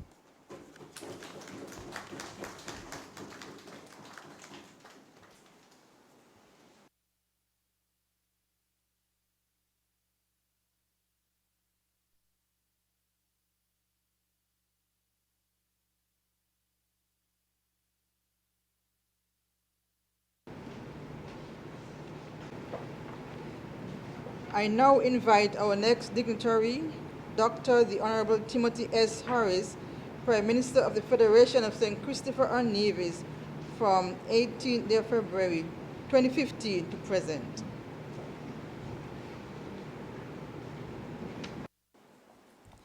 Mr. President, sir, I rise with your leave, and I would wish firstly to thank you for extending the kind invitation for me to participate in this important National Assembly or Nevis Island Assembly meeting to address the matter of the Christena disaster some 50 years hence. I want to adopt the protocol so ably led before me, but it would be remiss of me were I not to recognize the members of the NIA and to thank them for agreeing to this particular event, and in particular, the Premier of the Nevis Island Assembly. I want equally to recognize our first Prime Minister, the Right Honorable and the Right Excellent Sir Kennedy Alphonse Simmons. Must recognize also the Leader of the Opposition, the Right Honorable Denzel Douglas. I recognize my former colleague and former Premier of Nevis, the Honorable Vance Amory, my cousin, former Premier Joseph Parry, and I recognize equally our Speaker, the Honorable Speaker of the Federal Parliament, my classmate, Mr. Michael Perkins, the Honorable Michael Perkins, the Governor General's deputy and her husband, and all those who are especially invited to today's event, and in particular to bid welcome to the Deputy Speaker, Dr. Bernicia Nisbet of the Federal Parliament.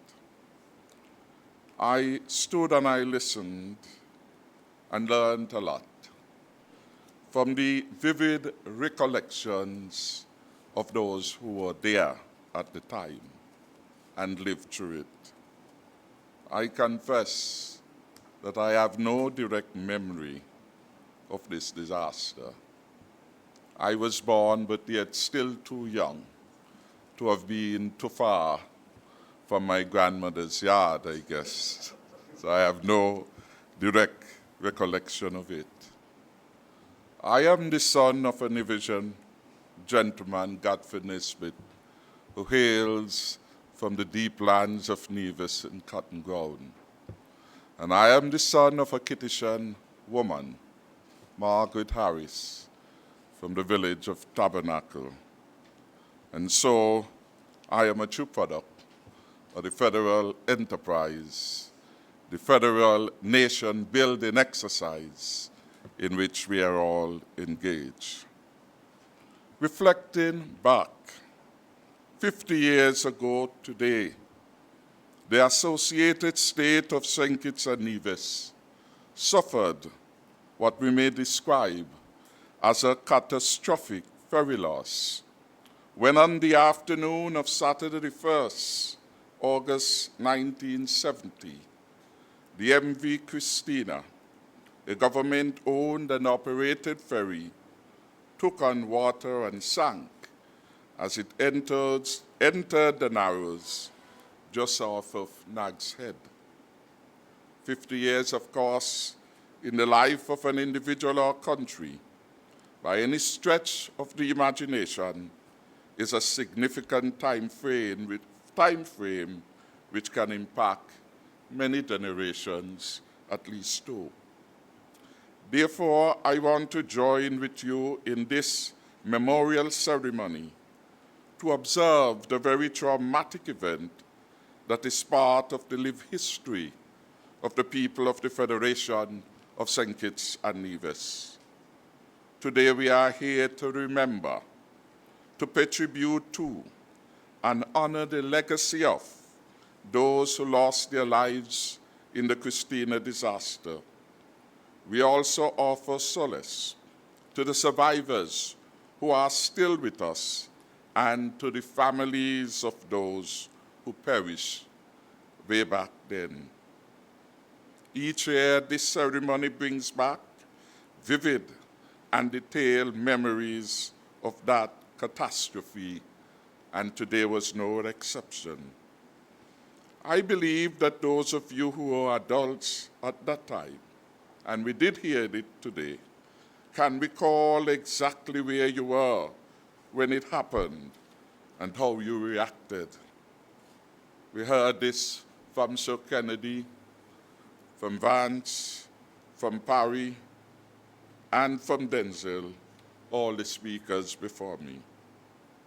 No doubt, from time to time, you, the survivors and families of the victims, react to triggers which remind you of the pain and horror associated with this horrific event. But no matter how painful, it is an event which we must never forget. In the history of all great people and nations, there are defining moments that last throughout the ages. Some are economic, some are political, some are natural, while others are social. Then there are those seemingly singular events that touch, affect, and effect all segments of a society.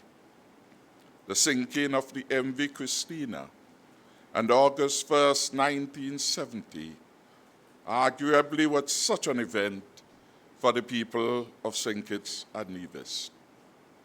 True, from the recounting today, Nevis bore the brunt of the loss of lives and the hurt to the economy and people. But let it not ever be mistaken or indeed taken that this was somehow a Nevis disaster.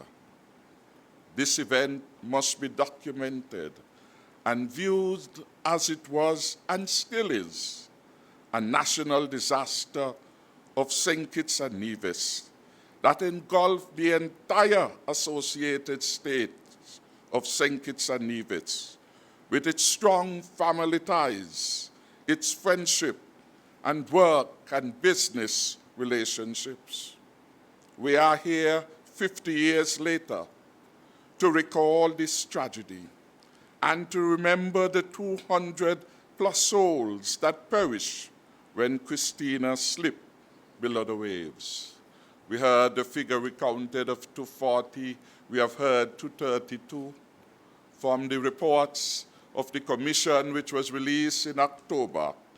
We were clear that the appropriate arithmetic could not be relied upon because some of the processes which will normally attend to persons embarking on the boat were not fulfilled as dutifully as it ought to. Hence, perhaps, we can say 200 plus, and that will clear any inaccuracy with the details.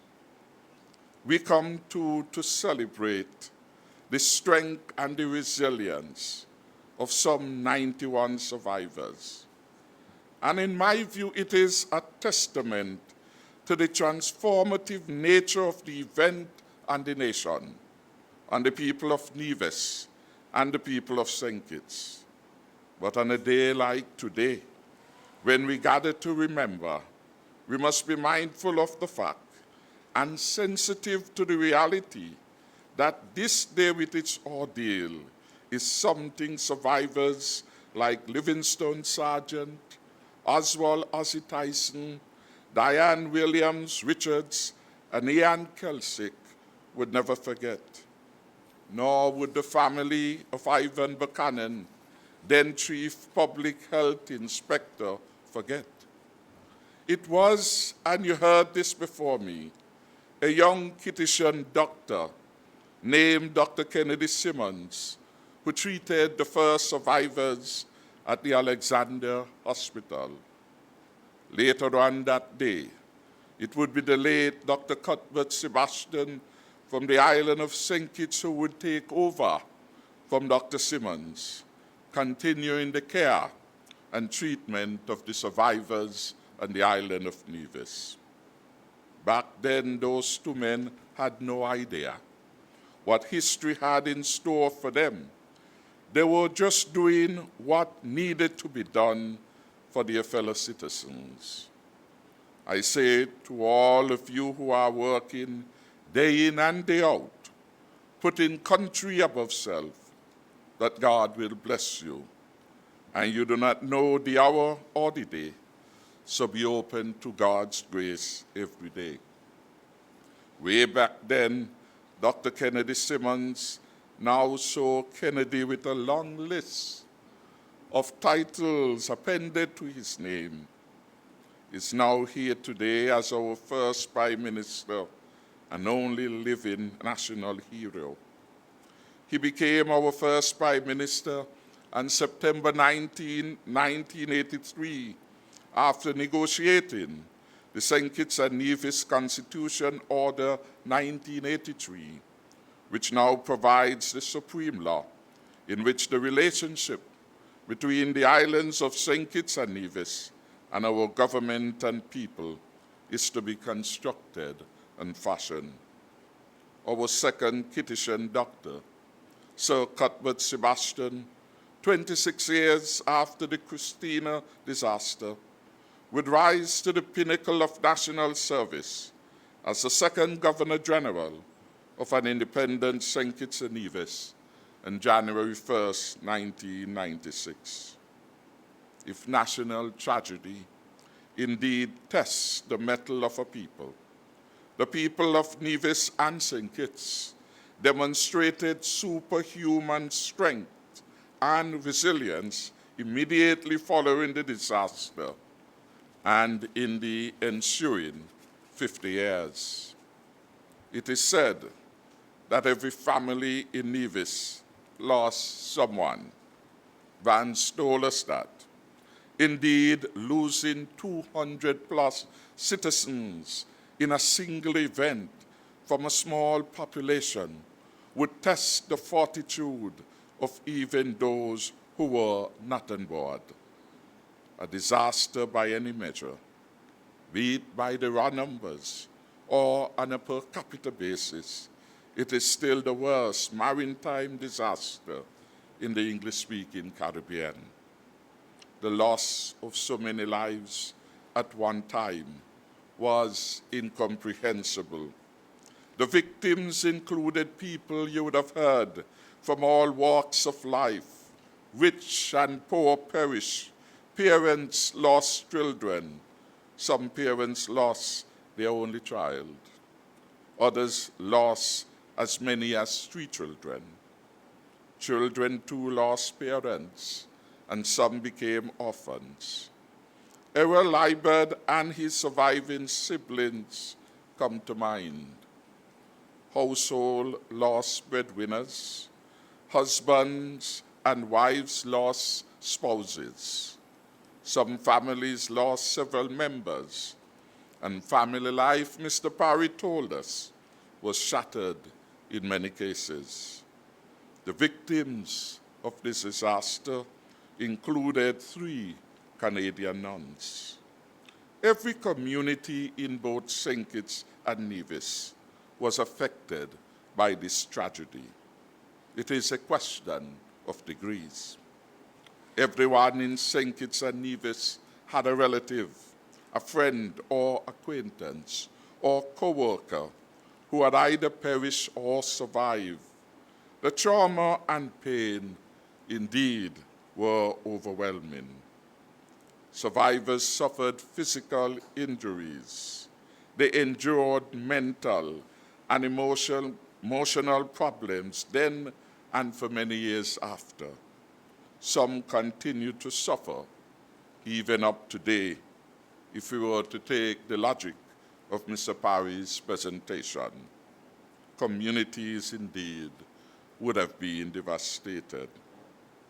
So consider Ossie Tyson, who lost his mother and sister, and I'm advised 2 brothers, left practically alone by his own account, was raised by the grandmother of a fellow survivor. That survivor, Livingstone Sargent, was only 10 years old at the time of the sinking. I understand that they have become lifelong friends. Only 12 years old when he went into the water, as he survived the ordeal and the trauma of loss to become a successful businessman and later an author, having documented his ordeal in a published book. It is this strength and resilience in the face of a calamity that has become characteristic of our Kittitian and Nevisian people that largely brought the islands and the nation through this difficult tragedy. Out of tragedy, what can come of it? Unfathomable then, and maybe even incomprehensible now. Incomprehensible now is the purpose of such tragedy. And there are those of us who may even say now, 50 years after, that there was and there is no purpose for such colossal loss of life and deep human suffering. And then someone will say to us, think of Job and his own disaster. Think of Joseph, written somewhere in Genesis, and we begin to get a better appreciation what can come out of tragedy. We are mindful that we believe in an omnipotent God and an existence where nothing happens but by his will. And if it is his will, then there must be a purpose. We may never understand the why of this tragedy on this side of eternity, but we know that we can cling to the knowledge that God does not willingly grieve or afflict us.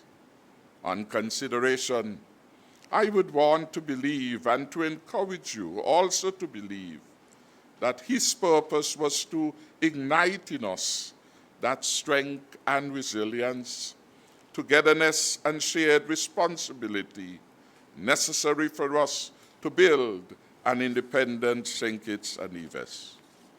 Even today, in the face of this COVID-19 global pandemic, to which former Premier Parry made reference, this global pandemic threatening our economic gains and social norms, we must rely even more on that strength and solidarity, resilience, and shared responsibility exhibited and embedded in us a half a century ago when Christena slipped below the waters of the Narrows. Let us therefore no longer look upon or refer to those who perish, nor those who suffer the ordeal as victims, but as heroes. Heroes whose sacrifices forge in us those characteristics that have ensured our continued success as a people and a nation.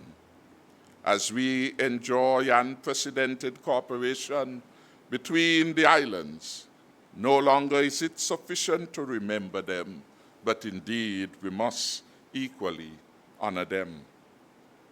Very importantly, the Christena disaster highlighted serious deficiencies in ferry and other areas of maritime safety, and this came vividly from the recount of former Premier Van Samery and others before me. Out of this tragic and painful situation came positive impacts, both for individuals and for the country as a whole. As Susan L. Taylor once wrote, in every crisis there is a message.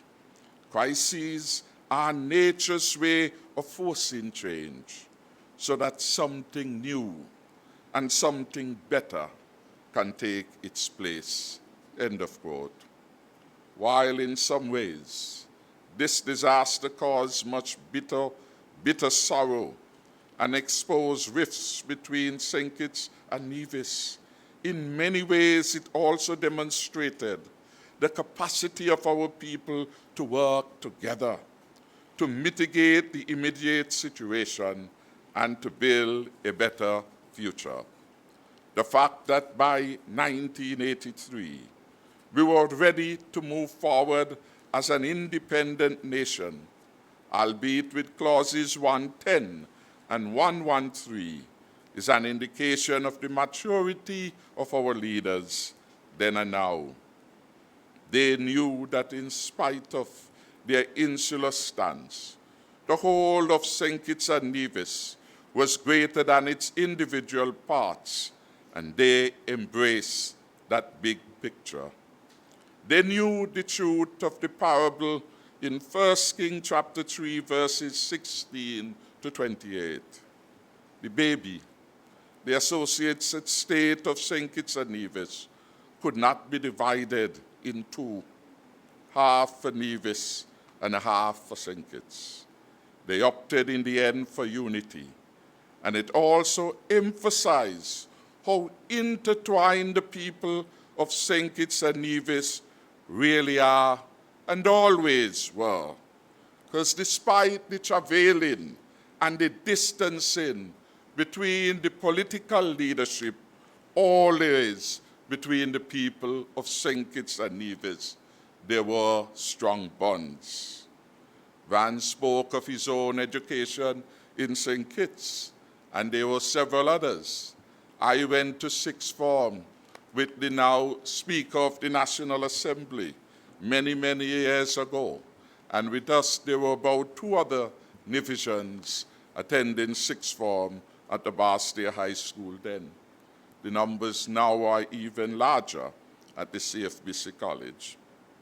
Many vessel operators from both the island of St. Kitts and the island of Nevis immediately rose to the challenge and gave of their expertise and other resources to rescue passengers and recover the dead. Medical and other health personnel from both islands worked hand in hand to provide relief. There were many people of goodwill who reached out and provided care for orphans and gave comfort and support to the devastated families. Over time, this tragedy has helped us as a people to build character, confidence, and resilience, and develop coping mechanisms to deal with and address this horror that was beyond our individual and collective comprehension. Our faith in God, no doubt, sustained us. With strength and courage, we nurtured each other and grew stronger each day. We picked ourselves up, and carry on rebuilding lives and livelihoods. Despite the trauma and the scars, St. Kitts and Nevis look optimistically to a brighter, safer, and stronger future. It must be noted that the Christena disaster led to significant changes and improvements in maritime safety regulations and protocols. Today we are the beneficiaries of such improvements. These include regular inspection of maritime vessels, limits on the number of passengers, provision of life jackets, and certified and experienced operators and crew. Today, citizens, residents, and visitors can travel between our 2 islands confidently with the knowledge that safety measures are in place and are being adhered to, and that improvements are ongoing. The site of the Christena disaster is an underwater heritage site, as it is the final resting place for the doomed boat, as well as for some of its passengers. Perhaps it is time that we consider implementing regulations that govern access by divers to that underwater wreckage site. I recall that the St. Kitts and Nevis Observer newspaper interviewed me some 23 years ago for an article that was published on the 1st February 1997, titled Sacrilege or History, Diving the Christena Wreck. At the time, I was Minister of Agriculture and Fisheries. I said then that the area may be considered special and requires some policy. I also said that it would be important to gain some public consensus on the matter of whether diving should be allowed at the Christena wreck site. Perhaps the 50th anniversary is as propitious a time as any to put these ideas into action. Perhaps we can look at making it a protected or regulated wreck dive site where, for instance, divers would only be allowed to view the sunken boat from the outside, and they would have to avoid contact with the remains of the boat when taking photos and video. Legislation such as a Historic Wrecks Act would be required in order to preserve and safeguard St. Kitts and Nevis's underwater cultural heritage of momentous importance to the people of St. Kitts and Nevis. In closing, life, in my view and my limited experience, is never without challenges. The Christena disaster brought the noblest of the human spirit to the fore and taught us, among other things, that every challenge we face and navigate strengthens our will, our confidence, and ability to conquer future obstacles. Let us continue to work together to face our challenges as a nation with unity, with courage, resolve, and abiding faith in God. Parry had it right. Out of disaster can come some good, and several of those good things have been enumerated today. Disaster certainly, too, can bring out the worst or the best within us. In my view, 50 years after the Christena disaster, we are building a stronger and safer future together. May it please you, Mr. President, I thank you for the invitation.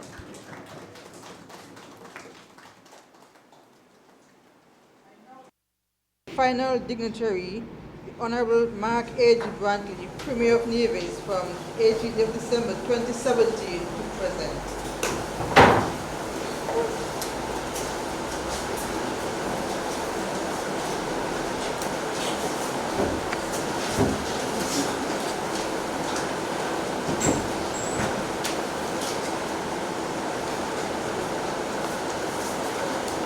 Mr. President,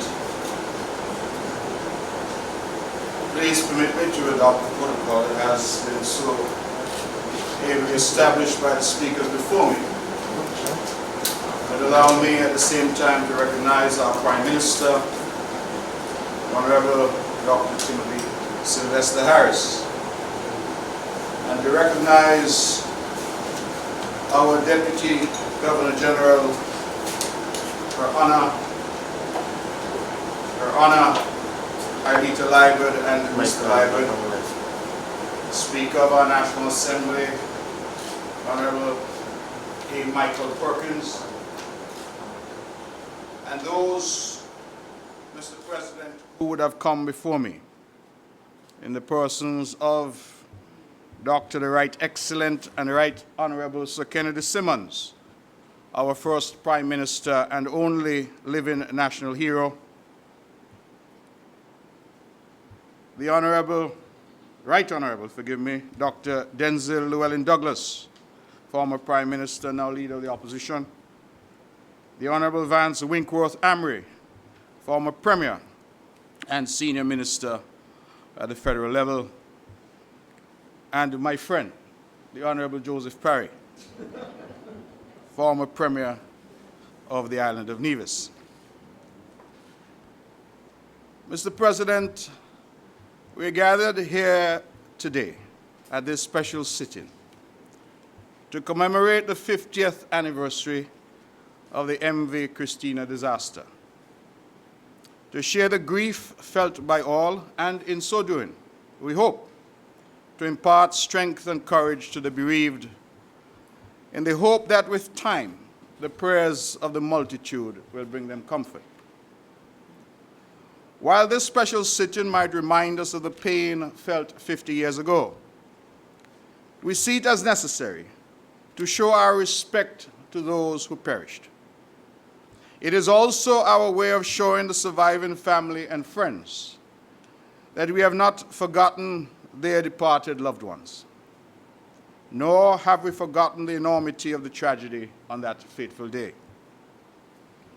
To those left behind, the mothers, fathers, sisters, brothers, wives, and children, the Federation of St. Kitts and Nevis mourns with you on the 50th anniversary of this tragedy.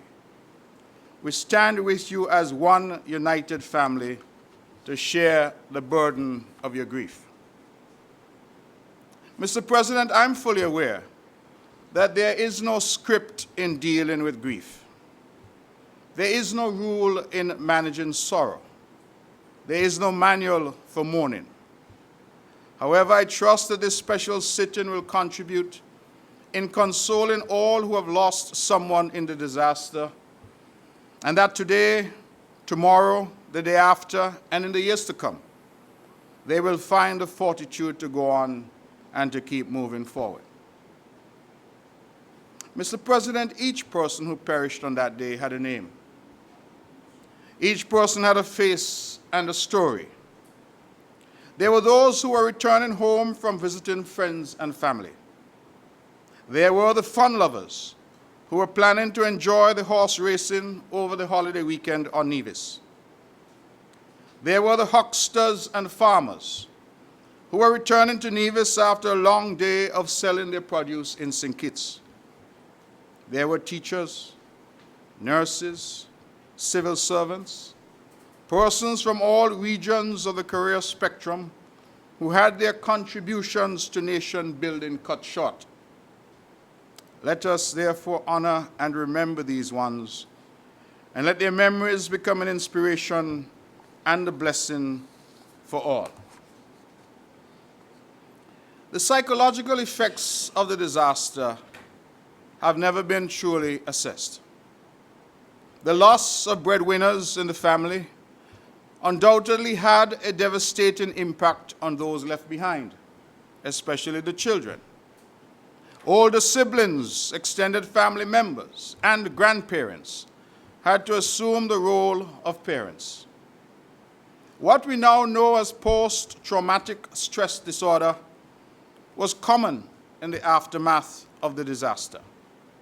Symptoms such as flashbacks, nightmares, poor concentration, and depression were all evident in the wake of this tragedy. Indeed, the disaster had a tragic impact on our national psyche. Reflect, if you will, that in 1970, there was no psychological counseling available. Those who suffered were forced to suffer alone. Yet, Mr. President, even though our hearts are broken and our pain is deep and enduring, we have reason for hope. Our hearts are full of hope and gratitude for all those who survived that tragic day. The fullness of our heart extends to those seafaring individuals who selflessly used their watercraft to save countless lives. Their action demonstrated that heroism is found not only on the battlefield or in the movies. It does not require any special skill, training, or physical strength. Heroism is in the hearts of all of us, just waiting for the appropriate time and circumstance to be summoned and be made manifest. On that fateful day, the men and women who sacrificed so much in the service of others indeed became heroes. I pause, Mr. President, to remember Arthur Anslin, Captain Arthur Anslin of blessed memory, and Captain Winston Skeet, both of whom gave heroic service on that fateful day. Mr. President, as members of this honorable House, we can seek to honor those who have perished by taking the responsibility of ensuring that a tragedy of this nature never occurs again. Thankfully, in the years following the disaster, successive governments have dutifully enforced the Code of Safety for commercial small vessels operating between our Twin Island Federation. The statutory bodies of the St. Kitts Air and Seaports Authority and the Nevis Air and Seaports Authority were established by Acts of Parliament in 1993 and 1995, respectively, to oversee the safe operation of our Federation's ports. We salute the diligent efforts of these bodies to mitigate against a reoccurrence of a disaster such as that we witnessed on the 1st of August 1970. Further, the Department of Maritime Affairs has ensured that the following codes are strictly enforced.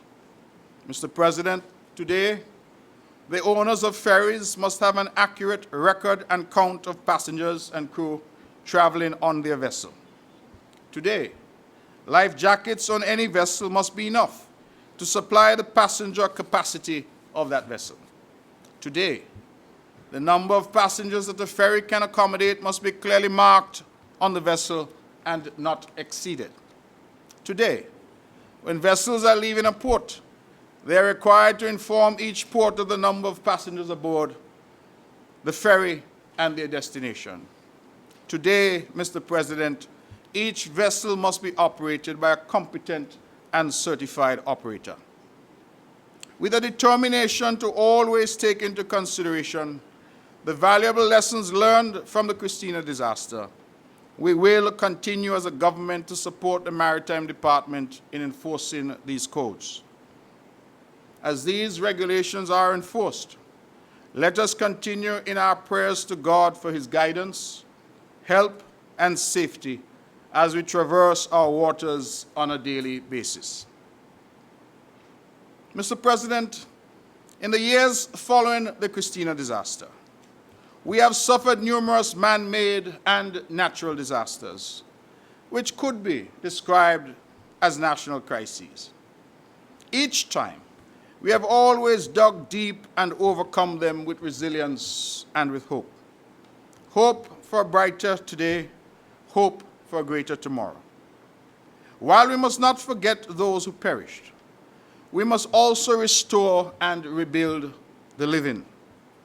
The time has truly come for us as a people to do more and to fix this tragedy in its proper historical context as the single most significant human tragedy in our nation's living memory. Mr. President, after consultation with my colleagues in the Nevis Island Cabinet, I wish to announce 3 new initiatives from the Nevis Island Administration in memory of the lives lost on that fateful day. 1, the Christena Memorial Scholarship, to give assistance to persons for study in the field of maritime and port operations. 2, the Christena Memorial Fund. The Nevis Island Administration, through its Youth and Sports Department, will sponsor swimming lessons each year during the summer months, and these classes will be free of cost to participants. 3, the Christena Memorial Foundation will offer assistance to persons who are doing research on the Christena disaster with a view to improving and increasing the body of literature available. Mr. President, a disaster such as this often forces us to do some introspection and reflection on the manner in which we live our lives and on our relationship with others. We take stock of our own mortality, and we are reminded of the fleeting nature of life. We recognize that what truly matters most is not money, fame, or power, but our relationship with family and friends, and the small part we have played in making the lives of others better. The brevity of life should move all of us to be our better selves. Better in our private and professional lives, better friends, better neighbors, better colleagues, better parents, and of course, better citizens. In closing, Mr. President, let me sound the clarion call for a permanent monument to this tragedy to be erected on the sister island of St. Kitts, so that this tragedy can be recognized on both islands and throughout our beloved nation with the significance and reverence that it deserves and demands. I end by once again offering my prayers for the eternal and tranquil repose of the departed souls, and my sincere and heartfelt wish to those bereaved families is that they may find peace. Thank you, Mr. President. May it please you.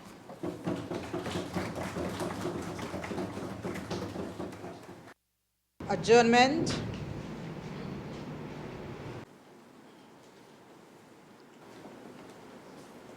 Mr. President, I rise on the occasion of the adjournment, not only to move the adjournment of this honorable House, but to take a moment to thank you, Mr. President, for presiding over what has been and is truly an historic occasion in the life and times of the people of St. Kitts and Nevis. The 50th anniversary of this tragedy has given us an opportunity for the first time in our history to hear from all of our prime ministers and all of our premiers, save, of course, for the Right Excellent Sir Simeon Daniel of blessed memory.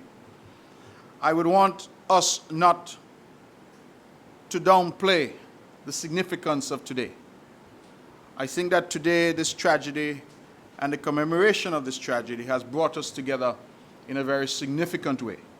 And I want to thank you, Mr. President, for your role, and to thank my colleagues in the Cabinet, and to thank all of those in the Federal Cabinet, the Honorable Prime Minister, and all of those who have come to be a part of this today, including our former Prime Ministers, former Premiers, and many of the families and survivors of this Christena disaster. With those few words, I would wish to move the adjournment of this National Assembly and to ask that we be adjourned sine die.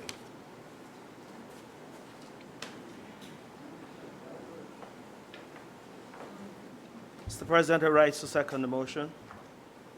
Motion is that this honorable House adjourn sine die. Those in favor? Aye. Those against? The ayes have it. House adjourned.